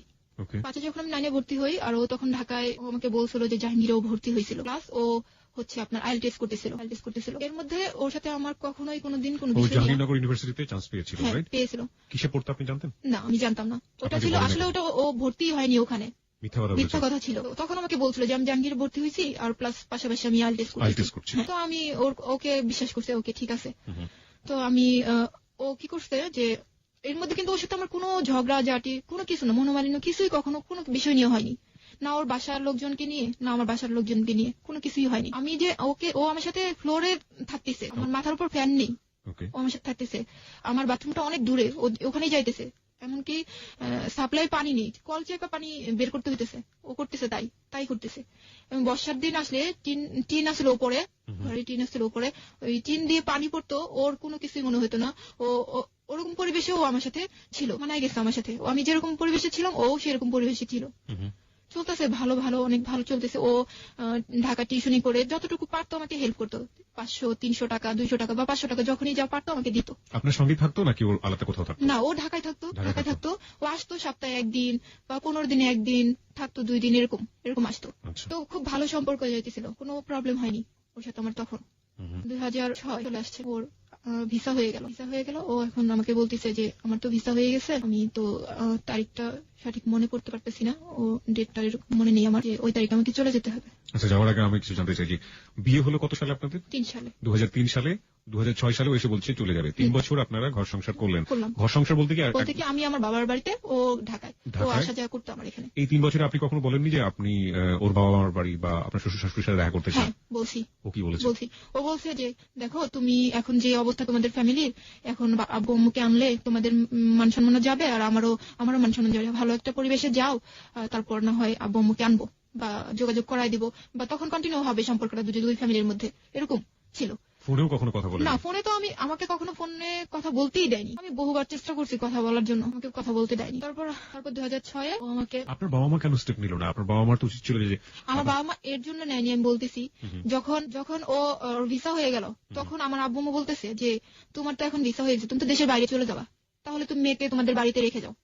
তখন ও বলতেছে না আন্টি, এখন সময় হয়নি, আমি দেশের বাইরে থেকে ঘুরে আসি, এর মধ্যে ওর ম্যাট্রিক পাসটা হয়ে যাবে, তারপর না হয় আমি বাড়িতে নিয়ে যাবো। এরকম কথা ছিল। যখনই এই কথাটা বলছে আমার আব্বু আম্মু যে এখন ওকে রেখে যাও, না, ও একই কথা যে ওর আগে ম্যাট্রিক পাসটা হোক, আর তাহলে আমি বাসায় একটু জোর গলায় বলতে পারবো, আর আপনারাও একটা ভালো পরিবেশে যান। আপনি কি মাঝখানে একবার ফেল করেছিলেন? হ্যাঁ, ক্লাস 9 যখন আমার বিয়ে হয়, তখন কিন্তু আমার গ্যাপ গেছে। আমি ক্লাস 2005 কিন্তু আবার 9 ভর্তি হলাম। পরীক্ষাটা কিন্তু আমি দিছি 7-এ। কোন স্কুলে পড়তেন আপনি? আমি বিও হাই স্কুলে পড়তাম। তো তখন ও 2006 এরকম তারিখ ফিক্সড হলো যে এই তারিখে চলে যাবে। কোথায় যাচ্ছ? অস্ট্রেলিয়াতে চলে যাবে। তো ও আমাকে যাওয়ার সময় 1200 টাকা দিয়ে গেল, যে তুমি এই 1200 টাকা রাখো, যাওয়ার পরের মাসেই আমি তোমাকে তোমার হাত খরচ পাঠিয়ে দেবো, যেহেতু তোমার সামনে পরীক্ষা। এরকম বললো। খুব অবাক কাণ্ড যে আমি আমার হাজবেন্ডকে, দেশের বাইরে চলে যাচ্ছে, আমি আমার হাজবেন্ডকে এয়ারপোর্ট পর্যন্ত দিতে আসতে পারিনি, আমাকে নেয়নি। ওর ফ্যামিলি, ও বাড়িতে আমার এখান থেকে চলে গেছে 2 দিন আগে আমার সাথে দেখা করে চলে গেছে। তারপর তার 2 দিন পরে ও অস্ট্রেলিয়াতে চলে গেছে, মানে আমার এখানে 2 দিন আগে, তারপর ও বাড়িতে গেছে, বাড়িতে যে ওখান থেকে 2 দিন পরে অস্ট্রেলিয়াতে চলে গেছে। এর মধ্যে ও আমার সাথে এয়ারপোর্টে নেমে আমার সাথে কথা বলছে যে আমি এখন প্লেনে উঠবো, এখনই আমি ভেতরে যাব। এরকম ওর ফ্যামিলি আসছে, সেখানে আমাকে নেয়নি। এয়ারপোর্টে ওর ফ্যামিলি সবাই আসছে ওকে বিদায় দেওয়ার জন্য, কিন্তু আমি যাইতে পারিনি, আমাকে নেওয়া হয়নি। আমি বহুবার বলছি যে আমাকে নিয়ে যাও, এটাই তো সুযোগ দিয়ে ওদের সাথে আমার দেখা হইলো, কথাবার্তা হইলো, একটা মিল হয়ে যাবে, আমাকে নিয়ে যাও। তো নেয়নি, যে এখনই তোমাকে ওখানে মিট করাবো না, এরকম বলতো। যাই হোক, চলে গেছে অস্ট্রেলিয়াতে। যাওয়ার পরেই আমাকে ফোন দিছে যে আমি পৌঁছাইছি। এর মধ্যে কিন্তু ওর ফ্যামিলির সাথে আমার কোনো যোগাযোগ নাই। ও যে অস্ট্রেলিয়াতে চলে গেছে, আমাকে তারা যে রিং দিয়ে বলবে যে তুমি মন খারাপ করো না, বা তুমি থাকো, আমরা আসি, কোনো সান্ত্বনা, কোনো কিছুই আমার ছিল না। ও আমাকে ফোন দিত, ওর সাথে আমার কথা হইতো, এবং আমি ওর কাছ থেকে জানতে পারতাম যে ওর ফ্যামিলি এখন কি করতেছে, কোথায় আছে, কি মানে কেমন আছে, কি হইতেছে, এরকম আমি ওর কাছ থেকে জানতে পারতাম। কিন্তু ওর ফ্যামিলির সাথে আমার কখনো যোগাযোগ হয়নি। তো একটা বছর ও যে চলে গেল, ও আমাকে প্রতি মাসে 5 থেকে 10,000 টাকা দিত। এবং এই টাকা যেহেতু আমার বাবা একটু ঋণে ছিল, এই টাকা থেকে আমি চেষ্টা করলাম যে করতে, বাবার ঋণটাকে একটু হালকা করার জন্য। দেখা যেত যে আমার ভাইয়ের পড়াশোনাটার খরচ আমি বহন করতাম, আর না হলে বাসা ভাড়াটা আমি বহন করতাম, এরকম। তো এর মধ্যে আমি আমার বাবাকে রাজি করাই ফেললাম যে বাবা তুমি একটা কাজ করো, যেহেতু জুয়েল বলছে যে একটা ভালো পরিবেশে গেলে ওর ফ্যামিলি চলে আসবে, তাহলে চলো আমরা আবার কোয়ার্টারটা নেই, অর্থনৈতিক যে হেল্প লাগে আমি করব, যা টাকা পয়সা লাগে আমি করব, তুমি একটা ভালো আবার বাসা নাও। তো আমার বাবা আমার কথাতে রাজি হয়ে গেল। তো বাসা নেওয়ার জন্য আবার দরখাস্ত করাতে অল্প দিনের মধ্যে আমাদের বাসাটা হয়ে গেল। তো আমরা বাসায় উঠলাম। বাসায় যখন উঠি তখন আমাদের কিছুই ছিল না, জাস্ট শুধু কাঁথা বালিশ, এই, আর আমরা 6 জন মানুষ। এই তো বাসাটা হওয়ার পরে যখন আমাকে টাকা দেওয়া শুরু করলো, তখন আমি আস্তে আস্তে একটু ফ্যামিলিটাকে মানে চেঞ্জ করার চেষ্টা করতেছিলাম, যে দেখি এখন একটু ভালো পজিশনে নেওয়া যায় কিনা। আমার ভাইটা তখন ইন্টার পাস করে ফেলছে। তো 2006টা আমি এভাবেই টাকা নিতেছি, আর ওকে বলতেছি যে আমি এই টাকাটা এই মাসে এই করতেছি। যখনই আমি ওর কাছে টাকার হিসাবটা দিতে যাই, একটা কথা কি যে না, আমি এই হিসাবটা শুনতে চাই না। কেন শুনতে চাইবা না? না, কেন শুনতে চাই না? এটা তোমার হাত খরচ টাকা, তুমি যা ইচ্ছা তুমি তাই করো, কিন্তু আমি এটা শুনতে চাবো না, এরকম। তো আমি কিন্তু প্রতি মাসে ওকে হিসাব দিতে চাইতেছি, কিন্তু ও নিতে চাইতেছে না। যাই হোক, তারপরে আমার ফ্যামিলিটা অনেকটা একটু ভালোর দিকে চলে আসছে। 2006 পার হয়ে 2007 চলে আসছে, জুয়েল দেশে আসবে। আমি তো অনেক হ্যাপি যে 1 বছর পর ও আসবে, খুবই খুশি। আমি ওরে আনতে যাবো এরকম একটা চিন্তা ভাবনা ছিল যে আমি যাবো এয়ারপোর্টে, কিন্তু ও চলে আসছে, ওর ভাই নিতে আসছে ওকে। আমি তো যাইতেই পারিনি। আমাকে ফোন করছে যখন অস্ট্রেলিয়ার এয়ারপোর্ট থেকে ও উঠে, তখন আমাকে ফোন দিয়েছে যে আমি এখন উঠবো। যখন ও বাংলাদেশের এয়ারপোর্টে নামে তখন আমাকে ফিলিং দিয়েছে যে আমি নামছি বা আমি দেশে আসছি। বাড়িতে চলে গেছে ওখান থেকে সোজা বগুড়াতে চলে গেছে। চলে যাওয়ার পর 7 দিন পর ও গাজীপুরে আসে, এবং এমন ভাবে আসে যে একটা জামাই শ্বশুর বাড়িতে যেভাবে আসে, অনেক কিছু মানে মিষ্টি ফল টল হাবি যাবি এই সেই যা লাগে সবকিছু নিয়ে ও চলে আসছে আমাদের বাসায়। এর মধ্যে বাহির থেকে ও আমার জন্য তেমন কিছুই নিয়ে আসেনি। শুধু একটা শ্যাম্পু, একটা স্নো, একটা লোশন, মানে একটা 2টা নেল পলিশ, এরকম মানে ছোট মানুষরা যেরকম আর কি কসমেটিক ইউজ করে এরকম জিনিসপত্র আর কি নিয়ে আসছে। তো আমার ভাই বোন তো অনেক অনেক ভালোবাসতো ওরে, খুবই ভালোবাসতো। খুব খুশি ওরে দেখার পর, যে অন্যরকম হয়ে গেছে, ওর চুলগুলো অনেক বড় বড় হয়ে গেছে, মোটা হয়ে গেছে, অনেক খুশি ওরে দেখার পর। তো এরকম হয়েছে যে 1 মাস ছিল দেশে, 1 মাসের মধ্যে 13-14 দিন ও গাজীপুরে ছিল। টানা না মনে করেন যে 2-3 দিন পর একদিন আসছে 2 দিন ছিল, বা একদিন পরে আসছে 2 দিন ছিল, এরকম করে 13-14 দিন আমাদের এখানে ছিল, আর বাকিটা সময় বাড়িতে ছিল। এখানে ভালোই ছিল, একদমই ভালো। ওরে নিয়ে আমি ঘুরতেও গেছি, আমার নানির বাড়িতে গেছি, তারপর আমাকে মেলা নিয়ে গেছে, আমাকে ঘুরতে নিয়ে গেছে, এখানে সেখানে নিয়ে গেছে, আমার বোনকেও সাথে নিয়ে গেছে, ভাইকেও নিছে, সবার সাথে সময় দিছে, সবাইকে সময় দিছে ও। এবং আমার আব্বু আম্মুরে এমন বোঝাইছে, আমার আব্বু আম্মু ওরে ছাড়া অনেক কিছুই বোঝে না। তো তার মনটা মনে হয় যে কি জানি, এটা মানে জাদু, যে ও জাদু করছে আমার ফ্যামিলিটাকে, এত মানে ভালোবেসে ফেলছে আমার ফ্যামিলি। তো 1 মাস কিভাবে যে দেখতে দেখতে কাটা গেল, ওর যাওয়ার সময় হয়ে গেছে, ও আবারও চলে গেল। এবারও আমি চাইছিলাম যে আমি যাবো ওর সাথে, এবার আমি যেতে পারিনি, নেইনি। এবারও আসার পর কিন্তু বলা হয়েছিল যে তুমি আবারও চলে যাচ্ছ, মেয়েটা এখানে, তুমি ওরে এই করো, রাইখা যাও, অন্তত ঘুরাইয়া নিয়ে আসো একবার। হ্যাঁ, তুমি যখন আসছো একবার না হয় তোমাদের বাড়িতে ঘুরাই নিয়ে আসো। অস্ট্রেলিয়া তো কি করতো? অস্ট্রেলিয়াতেও পড়াশোনা করতো, প্লাস একটা জব করতো। ওকে, ঠিক আছে। যেটা বলছিলেন যে ঘুরে নিয়ে আসার কথা হচ্ছিল। তো আমার আম্মু বলতো যে তুমি একবার না হয় একবার ঘুরাই নিয়ে আসো তোমাদের বাড়ি থেকে, বাড়িটা একটু দেখে আসো, সবাইকে একটু চিনা জানা আসুক, ওখানে না থাকলো তুমি নাই, ওখানে না থাকলো তুমি এমনিতে একটু ঘুরাই নিয়ে আসো। বেশি একটা আগ্রহ ছিল না আন্টি থাক, এখানেই থাক, ওখানে ওর মন ভালো লাগবে না, খারাপ লাগবে, এই সেই।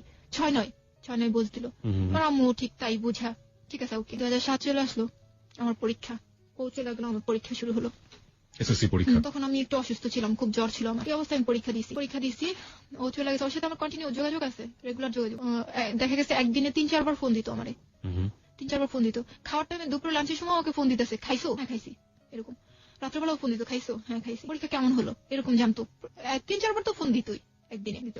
তো কথা বলতাম, গল্প করতাম, ফোন দিলে ঘন্টা কথা বলতাম, শেষ হইতোই না। যখন অনেক কথা বাকি আছে এরকম কথা বলতেই থাকতাম। যাই হোক, তারপরে 2007 আমার পরীক্ষার রেজাল্ট বের হয়ে গেল যে আমার অঙ্কে খারাপ হলো।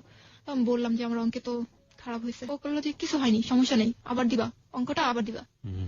তোমার আচ্ছা ঠিক আছে, অঙ্কটা আবার দিব। যাক, এই 7টা এইভাবে ফোনে কথা বইলা সময় কাটাইয়া পরীক্ষা দিয়ে এরকম করে চলে গেল। কিভাবে যে চলে গেছে, 2008 সাল চলে আসছে, এইবার কিন্তু একটু অন্যরকম হয়ে গেল। 2007 যখন ও দেশে আসছে, তখন কিন্তু বরাবর আমাকে ফোন দিয়ে আসছে যে আমি কিন্তু এই তারিখে আসবো, বা আমি এই যে অস্ট্রেলিয়া এয়ারপোর্ট থেকে উঠতেছি, আমি ভেতরে ঢুকতেছি, এখন ফোনটা অফ করবো, এরকম বলতো। এবার একটু অন্যরকম হয়েছে যে ও আমাকে বলেনি যে ও কবে আসবে, ও শুধু বলছে আমি দেশে আসতে পারি। হ্যাঁ, যে আমি কবে আসবো এই তারিখটা কিন্তু আমাকে বলেনি। যখন ও অস্ট্রেলিয়ার এয়ারপোর্টে আসে তখন আমাকে বলে যে আমি আজকে আসবো, আমি আজকে প্লেনে উঠতেছি। আমি তো পুরো অবাক, আমি এক প্রকার কষ্টই পাইছি যে আমাকে জানালো না, এখনো উঠতেছে, এখনো আসবে, এরকম। তো আবার সেই ঢাকায় নেমে তারপর আবার ফোন দিল যে আমি আসি, আমি নামছি, এরকম। তারপরে আমি বললাম, এরকম সময় নামছে যে ভোর 4টা, তখন ও নামছে। তখন ও গাজীপুরের দিকে রওনা দিতে পারতো তখন রওনাটা। তখন ও বললো কি যে আমি এখন, আমার এক ফ্রেন্ড আছে সুব্রত নাম, ওর বাসায় থাকবো ঢাকায়, পরের দিন আমি চলে যাবো বাড়িতে। তো তখন আমি জোর করিনি যে তুমি বন্ধুর বাসায় কেন থাকবা, তুমি গাজীপুরে চলে আসো, এয়ারপোর্ট থেকে গাজীপুরে যেতে কতক্ষণ লাগবে, চলে আসো, এটা আর বলিনি। তো ওকে ঠিক আছে। কিন্তু পরের দিন সকালে কিন্তু ওর বাড়িতে যাওয়ার কথা, পরের দিন সকালে ও বাড়িতে যায়নি, সারাদিন ঢাকা ছিল। সারাদিন ঢাকা থেকে সন্ধ্যার পরে ও গাড়িতে উঠছে, আমাকে বলেনি এবং আপনার বাসায় সে আসেনি, বলেওনি আমাকে যে আমি সন্ধ্যার পরে উঠছি। যখন ও আমাকে ফোন দিল তখন আমি একটু বাহিরে একটু চিল্লাচিল্লির মধ্যে ছিলাম। তো তখন আমি ওকে জিজ্ঞেস করলাম যে তুমি কি ওঠো নাই, তুমি কি বাসে ওঠো নাই? বলে যে হ্যাঁ আমি তো বাসে, কিন্তু তখন ও ঢাকায়, ও কিন্তু গাড়িতে উঠছে সন্ধ্যার পরে। তখন আমি যখন সন্ধ্যার পরে রিং দিছি তখন ও বলতেছে যে আমি এখনো পৌঁছাইনি। আমি বললাম তুমি না কখন রওনা দিছো, তুমি এখনো বগুড়া পৌঁছাও নাই? যে না আমি এখনো পৌঁছাইনি। তুমি রওনাটা দিছো কখন? সন্ধ্যার পরে। তাহলে তো তুমি গাজীপুরে আসতে পারতো, আমার সাথে দেখাটা করে যেতে পারতা, বা তুমি আসতে পারো না আমাকে তো বলতে পারতো যে শানু তুমি এই জায়গাটা আসো, তোমার সাথে দেখা করে যাই, এটা তো বলতে পারতা। বেশি মানে মনে হলো কি একটু বিরক্ত টাইপ, যে আমার কথা শুনতে ওর ভালো লাগতেছে না, এরকম রেখে দিল। রেখে বাড়িতে চলে গেল। তখন মানে ঈদ ছিল।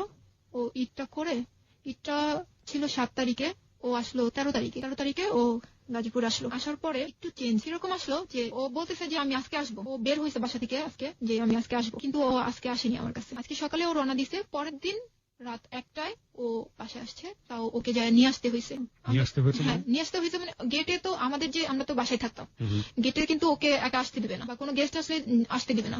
যার গেস্ট তাকে রিং করা হবে, তারপরে যায় নিয়ে আসবে। তারপর আমার ভাই যায় নিয়ে আসলো, ওকে নিয়ে আসছে। তারপর আমি এর মধ্যে যে কাজটা হয়েছে যে আমি যখন আসতেছে না, আসার কথা বলেও আসতেছে না, আমি বারবার শুধু ফোন দিতেছি যে তুমি কোথায়, তুমি এত লেট হয়, আর আমি বাসায় রান্না করে বসে আছি, তুমি এত লেট করতেছো কেন, তাড়াতাড়ি আসো। ও বলতেছে আমি ব্যাংকে বসে আছি, ঢাকার ব্যাংকে বসে আছি। ব্যাংকে কি করো? ব্যাংকে কাজ আছে, ব্যাংকে বসে আছি। কিন্তু ও ব্যাংকে ছিল না, ও ছিল দিনাজপুর। যখন ও আসলো তখন রাত 1টা। দিনাজপুর ছিল, এটা আপনি পরে জেনেছেন? হ্যাঁ, পরে জেনেছি। তো ও রাত্রে আসলো, রাত্রে খাওয়া দাওয়া করে আমরা ঘুমাই গেলাম। পরের দিন ও আমাকে বাণিজ্য মেলায় নিয়ে যাবে, বাণিজ্য মেলায় ঘুরতে নিয়ে যাবে। দিনাজপুরে কি করছিল? আমি বলতেছি এখনই যাবে, দিনাজপুরের ঘটনাটা এখনই যাবে। তো আমি বলতেছি বাণিজ্য মেলায় যাবো। খুব রাতের কথাটা তো আমি ভুলে গেছি, যে আমাকে সারাদিন ঘুরে আসি, পরের দিন রাত্রে আসছি, এটা আমি ভুলে গেছি। বাণিজ্য মেলায় ঘুরতে যাবো, খুব খুশি। পরের দিন ওর সাথে আমি বাণিজ্য মেলায় ঘুরতে যাবো। বাসে যখন উঠছি আমি, কতখানি যাওয়ার পরই ওর একটা ফোন আসলো। ফোনটা ছিল ওর এক ফ্রেন্ডের গার্লফ্রেন্ডের। তো ও ফোন দিয়ে ওরা যখন কথা বলতেছে, আমি তো ও পাশের কথাগুলো শুনতে পারতেছি না, বাট ও যে আনসার করতেছে এগুলো কিন্তু আমি শুনতে পারতেছি। এরকম ছিল কথাগুলা যে আমি তো ইচ্ছা করে যাইনি, কাজলই আমাকে জোর করে নিছে। ও পাশ থেকে কি বলছে আমি জানি না। ও আবার বলতেছে যে কাজলকে আমি জোর করে নিনি, কাজল আমাকে জোর করে নিছে, এরকম বলতেছে। আমি বুঝতে পারলাম যে ও ঢাকা ছিল না। তখন ওকে আমি তখনই কিছু জিজ্ঞেস করিনি। বাণিজ্য মেলায় গেলাম, ওদের সাথে দেখা হলো, ওরাও ছিল, ওর গার্লফ্রেন্ড, ওর বন্ধু, আর বন্ধুর যে গার্লফ্রেন্ড ছিল ওরাও ছিল ওখানে। ওদের সাথে প্রথমে পরিচয় করা দিল আমাকে যে আমি ওর কাজিন হই। ওদের সাথে পরিচয় করা দিল যে আমি ওর কাজিন হই। কিন্তু যে ভাইয়াটা ছিল, ওই ভাইয়াটার যে গার্লফ্রেন্ড ছিল, সে তো তার গার্লফ্রেন্ডকে পরিচয় করে দিতেছে যে সে আমার গার্লফ্রেন্ড। তার কি প্রবলেম যে সে আমাকে পরিচয় করে দিল আমি তার কাজিন? আমি খুবই অবাক হই। আমি তখন মানুষের সামনে কিছুই বলি নাই। আমি বাণিজ্য মেলা ওর সাথে দিব্যি ঘুরে বেড়াইছি, খাওয়া দাওয়া করছি, ঘুরছি ফিরছি, বাসায় চলে আসছি। চলে আসার পর আমি জিজ্ঞেস করছি যে আচ্ছা তুমি আমাকে ওদের সামনে কাজিন পরিচয় করা দিলা কেন? কি তোমার কাজিন? বলে কি না, এখনই সবাইকে সবকিছু জানাতে চাই না, তাহলে আমার অনেক অসুবিধা হবে।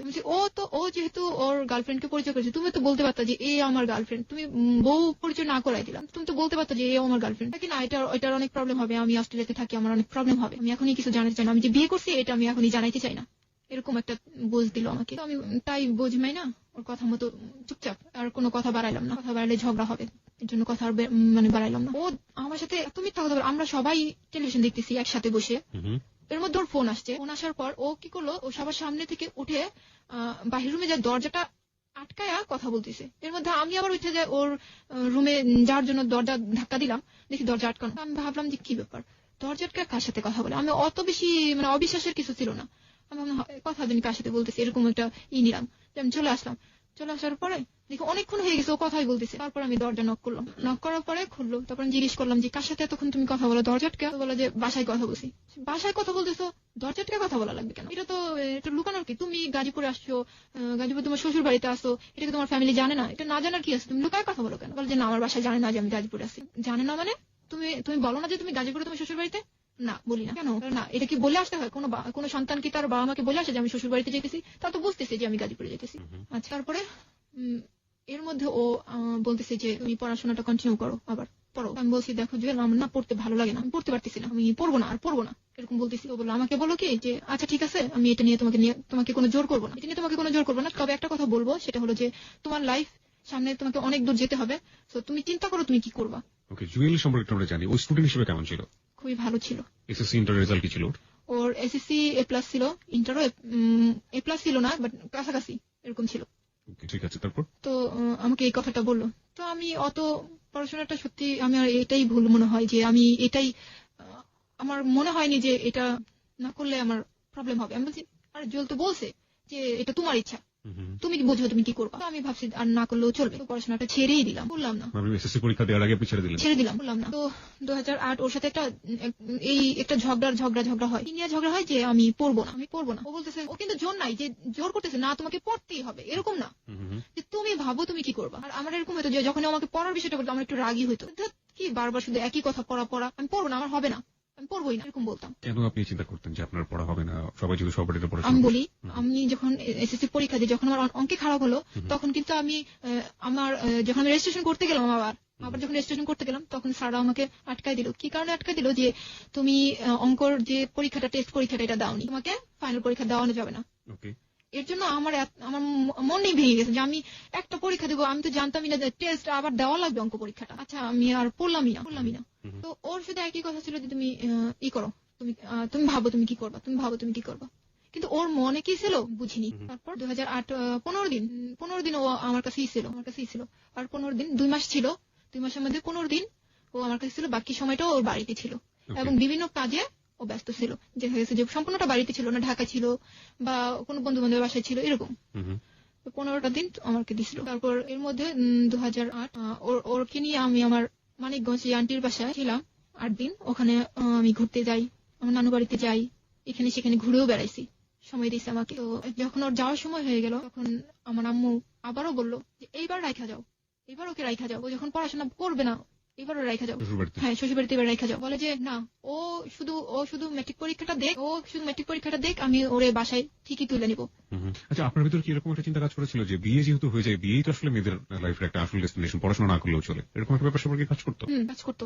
এরকমই যে বিয়ে যেহেতু হয়ে গেছে, আর পড়াশোনা করে কি হবে, আর কি দরকার। কিন্তু অদ্ভুত একটা ব্যাপার, আমি শ্রোতাদেরকে একটু অ্যাড্রেস করতে চাই এই সুযোগটাতে। সেটা হচ্ছে যে এটা কিন্তু মানে অস্বাভাবিক কোনো কিছু না। আমরা মেয়েদের ক্ষেত্রে এরকম দেখে থাকি যে অনার্স মাস্টার্স কমপ্লিট করার পরেও, বিয়ে করার পরে অনেকেই জব কিছু করেন না, পড়তে হয়েছে তাই পড়েছেন। 1 2 নাম্বার আরেকটা জিনিস দেখা যায়, সেটা হচ্ছে বিয়ে হয়ে গিয়েছে, অনেক সময় দেখা গেল অনেক ভালো ছাত্রী ছিল, বিয়ে হয়ে গিয়েছে, তারপরে পড়াশোনা ইচ্ছে করে বন্ধ করে দেয়। এটা পারিবারিক ভাবেও যেমন সমর্থন করা হয়, এবং একই সাথে মেয়েরও একটা ব্যাপার থাকে। যেমন আজকে শানু বলছে যে না, ওর মধ্যে একটা চিন্তা ভাবনা এইভাবে গ্রো করেছিল যে বিয়ে যেহেতু হয়ে গেছে আর পড়াশোনা করে কি হবে।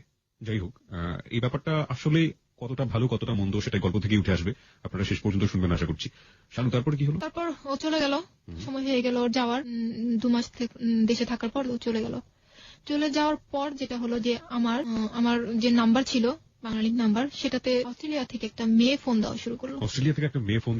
আপনার নাম্বারে? হ্যাঁ, আমার নাম্বারে। আমি এর আগে একটা কথা বলিনি, সেটা হলো যে যখন আমি একটা গ্রামীণ নাম্বার ইউজ করতাম প্রথম, তখন আমার নাম্বারে একটা ফোন আসছিল। তখন আমাকে পরিচয় দেয়নি, যা শুধু বলছিল যে আমি অস্ট্রেলিয়া থেকে। তখন আমি ভাবছি যে এটা হয়তোবা জুয়েলের কোনো ফ্রেন্ড হবে, তখন ভাবছিলাম যে হয়তোবা ওর ফ্রেন্ড হবে। তারপর যখন আমি জুয়েলকে জিজ্ঞেস করছিলাম যে আচ্ছা তোমার কি কোনো ফ্রেন্ড আছে, এরকম দুষ্টামি করে আমাকে ফোন দিছিল একটা মেয়ে। তো বললো যে তুমি এক কাজ করো, কোথা থেকে কোন মেয়ের কোন কাহিনী শুনছো, কি শুনছো না শুনছো, তুমি এক কাজ করো, তুমি নাম্বারটা চেঞ্জ করে ফেলো। তখনই আমি নাম্বারটা আসলে চেঞ্জ করে ফেলি ওর কথাতে। জুয়েল বলে যে আপনাকে নাম্বারটা চেঞ্জ করে ফেলো। তো আমি নাম্বারটা চেঞ্জ করে বাংলাদেশ নাম্বারটা নিই। যখন ও 2008 চলে গেল, তখন আমার এই নাম্বারে ওই মেয়েটা ফোন দেওয়া শুরু করলো। ফোন দিয়ে যেসব কথা হইতো, যে কথাটা ছিল এরকম যে তুমি কি জুয়েলের ওয়াইফ? আমি বললাম আপনি কে? আমি জিজ্ঞেস করলাম আপনি কে? তো বললো আমি কে সেটা তোমাকে বলছি, তার আগে বলো যে তুমি কি জুয়েলের ওয়াইফ? হ্যাঁ, আমি তো জুয়েলের ওয়াইফ। আপনি কে? তখন আমাকে বলে যে আমার নাম সোমা। আমি অস্ট্রেলিয়া থাকি, আর জুয়েলের সাথে আমার 2 বছর ধরে রিলেশন। মানে কিসের রিলেশন? দুজনকে ভালোবাসে 2 বছর ধরে? হ্যাঁ। তখন শুনে কোনো রকমই মনে করিনি, মনে করছি যে দুষ্টামি, আমার সাথে ফান করা হচ্ছে, সবাই মিলে মনে হয় একসাথে বসে দুষ্টামি করতেছে, এরকম মনে করছিলাম। যখন একের পর এক, দিনের পর দিন আমাকে এরকম ফোন দেওয়া হয়, আজে বাজে কথা বলা হয়। মাঝে মাঝে কথা বলতো মানে আপনাকে এরকম ছিল যে কথাগুলো এরকম যে তুই, মেয়েটাকে তুই করেই বলতো যে তুই স্কুল পাস না করতেই তুই এত কিছু করছিস, সেই মেয়ে যে কতটা ভালো আমার জানা আছে, ওর ফ্যামিলি কিভাবে মানবে, এরকম। তারপর বিভিন্ন গালিগালাজও দেওয়া হয়েছে আমাকে। একটা মেয়ে আরেকটা মেয়ের এত বড় শত্রুতা? গালিগালাজ দেওয়া হয়েছে। আর আমাকে যেটা বলতো যে জুয়েল সম্পর্কে আমাকে বলতো যে আমি ওকে তো এখানে অস্ট্রেলিয়াতে জুয়েলকে আমি চাবুক মারি, প্রতিদিন ওকে চাবুক মারা হয়, আর ওকে তো আমি ছাড়বো না, আর দেখবো তুইও কিভাবে অস্ট্রেলিয়াতে আসিস, আমাকে এরকম বলতো। চাবুক মারি মানে কি? চাবুক মারি বলতে বুঝাইছে যে ও জুয়েল যে ও এটা জেনেও যে ও বিবাহিত বউ আছে বাংলাদেশে, এটা জেনেও ওর সাথে কেন রিলেশন করলো। আচ্ছা, এটা জানার মানে এটা করে ও কেন ওই মেয়েটার সাথে এরকম করলো, এটার জন্য ওকে প্রত্যেক নিয়ত একটা হয়তো বা এরকম একটা পজিশন সৃষ্টি করে যে এটাকে চাবুক মারা করে, এরকম এরকম হয়েছে যে যখন ও যাওয়া শুরু গেল, তখন থেকে আমাকে ফোন দেওয়া খুবই কম দিত। 15 দিন পর বা এরকম হতো, 15 দিন পর ও ফোন দিত না। আমি যখন ওকে এই বিষয়টা নিয়ে যখন ওর সাথে কথা বলবো এর জন্য যখন আমি ফোন দিতাম, তখন আমাকে বলতো যে আমি তো ব্যস্ত, আমি তোমাকে পরে ফোন দিতেছি, এরকম বলতো। তারপর দেখা যেত যে 15 দিন 20 দিন পরে আমাকে ফোন দিত। একটু অবাকই হই যে মানুষ প্রতিদিন 3-4 বার ফোন দিত, সে মানুষ 20 দিন হয়ে গেছে, 15 দিন হয়ে গেছে, আমাকে ফোন দেয় না। তখন আমি ওর আচরণে আর মেয়েটার কথাবার্তায় একটু সন্দেহ করা শুরু করি। তখন আমি মেয়েটাকে অনেক কিছু জিজ্ঞেস করি যে আপনারা কতদিন ধরে রিলেশন করছেন, আপনি কি যে জানেন না যে ওর ওয়াইফ আছে? বলে যে না, আমি জানলে, আমি একটু শিক্ষিত মেয়ে, আমি ঢাকা জাহাঙ্গীর থেকে ইংলিশ অনার্স করছি, তারপর এখানে এসে আমি নিজে জব করি, নিজে পড়াশোনা করি, আমি কি জেনে শুনে এই কাজটা করবো? জাহাঙ্গীরনগর ইউনিভার্সিটি থেকে ইংলিশ অনার্স করেছে। তো আমি কি জেনে শুনে এই কাজটা করবো? তোমার কি মনে হয়? আমাকে জিজ্ঞেস করতেছে। তো বললাম আমি আসলে আমি জানি না। আমি বলছি আমি জানি না। তো আপনি এখন তো জানছেন, তাহলে এখন কেন সরে যান না? এখন সরে যান। বলে না, আমি সরবো না, তুই সরে যাবি। আমাকে বলে তুই সরে যাবি, তুই অস্ট্রেলিয়াতে আসতে পারবি না, আর ওকে আমি এখান থেকে যেতে দেবো না। জুয়েলের কথা বলতেছে, ওকে আমি যেতে দেবো না। তখন আমি ও জুয়েলের সাথে কন্ট্যাক্ট করার অনেক চেষ্টা করি, যে আমি ওকে বলি যে আমাকে এই মেয়েটা এত জ্বালাইতেছে, আমি শান্তি পাইতেছি না, আমি সারাক্ষণ টেনশনে আছি এই বিষয়টা নিয়ে। ওরা বলি, ও আমাকে কি বললো যে মেয়েটা হচ্ছে ওর ফ্রেন্ড, পাশে ফ্ল্যাটে থাকে, এতটুকুই। তখন আমি বললাম যে ও তোমার ফ্রেন্ড, ও এতটুকু সম্পর্ক, তাহলে ও আমাদের কিভাবে বিয়ে হয়েছে এই জিনিসটা ও কিভাবে জানলো? বলছে যে জানতে পারে না, আমি বলতে পারি না এই বিষয়টা, কি বলতে পারি না। আচ্ছা ঠিক আছে। আমি বললাম যে ওকে বললো আমার কাছে যেন ফোন না দেয়, আমার ভালো লাগে না কথা বলতে, এরকম কথা বলে আমার ভালো লাগে না, আমাকে ফোন দিতে মানা করে দিও।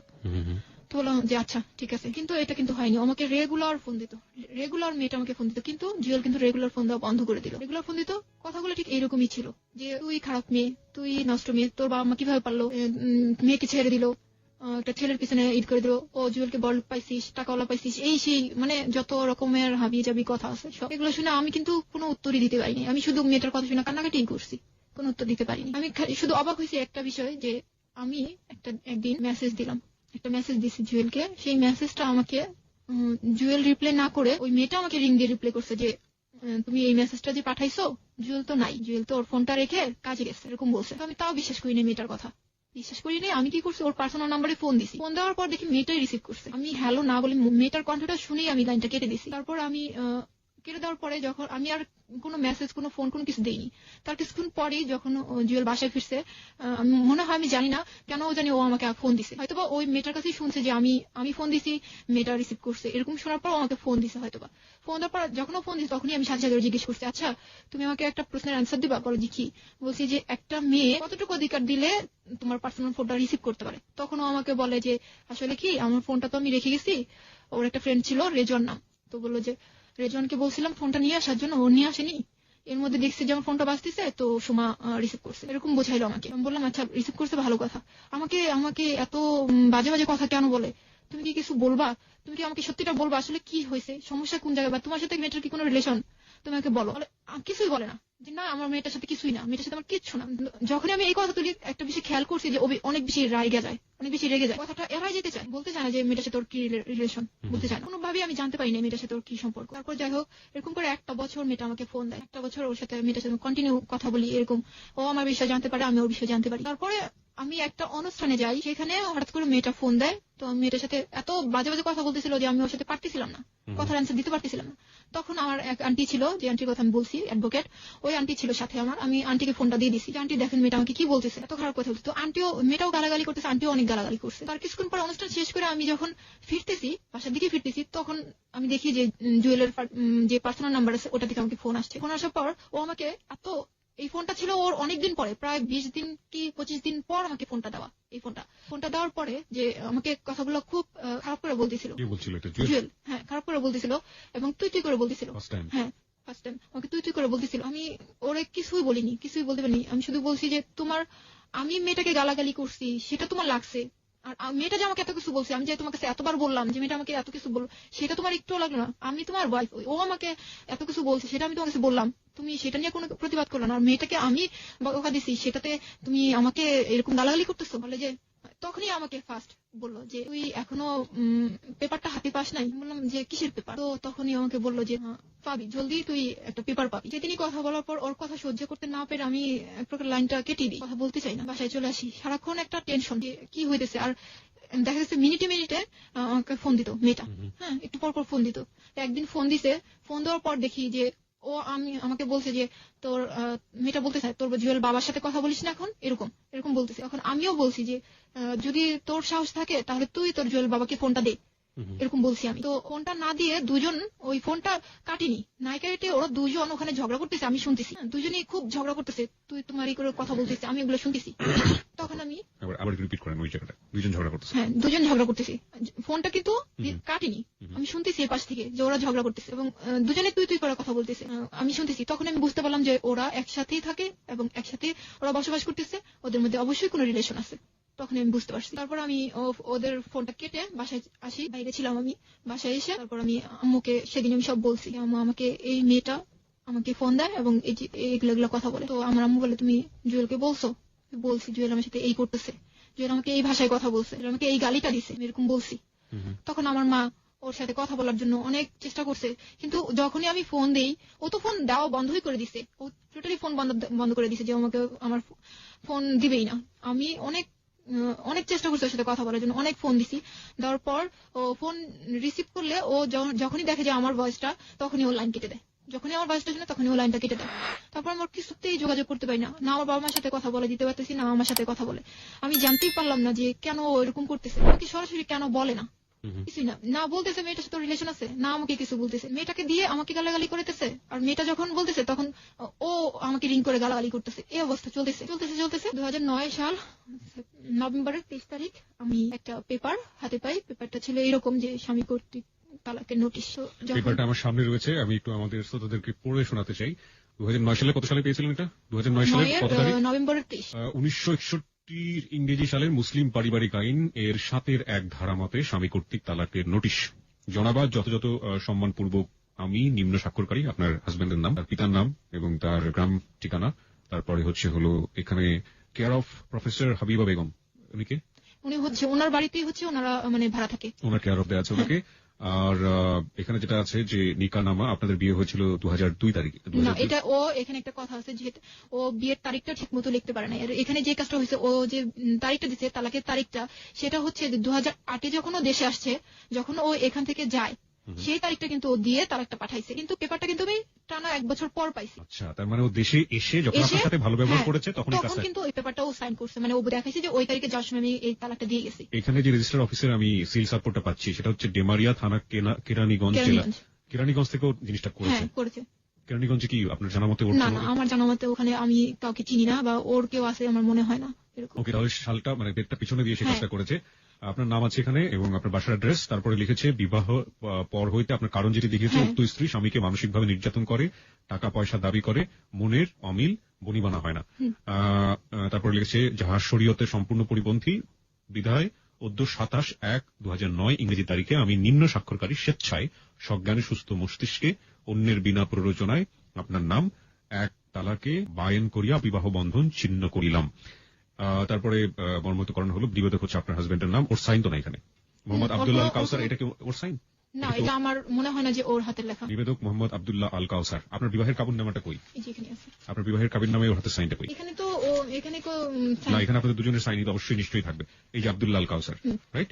ওকে, আমি আমার শ্রোতাদেরকে বলছি, আমি আমার নিজের 2 চোখ দিয়ে যেটা দেখতে পাচ্ছি, সেখানে যেটা মনে হচ্ছে আমার কাছে যে ইয়েস, এই সাইনটা তো নিজে করেছিল, রাইট? হ্যাঁ, এটাও নিজে করছে। আপনি কি 2 বছরে বুঝতে পেরেছেন যে এই দুজনের সাইন একরকম না? একরকম না। আমি পেপারটা হাতে পাওয়ার পরেই বুঝতে পারছি যে এটা ওর সাইন না। এবং এখানে যেটা মজার বিষয় হচ্ছে যে কাবিননামাতে যে সাইনটা আছে আব্দুল্লাহ আল কাউসার, সেখানে আব্দুল্লাহ বানানটা হচ্ছে ঠিক আছে, এখানেও ঠিক আছে, আল ঠিক আছে। আব্দুল্লাহর পরে উনি কোনো হাইফেন ইউজ করেননি, ওখানে আলের পরে কোনো হাইফেন নাই, এখানে হাইফেন ইউজ করা হয়েছে।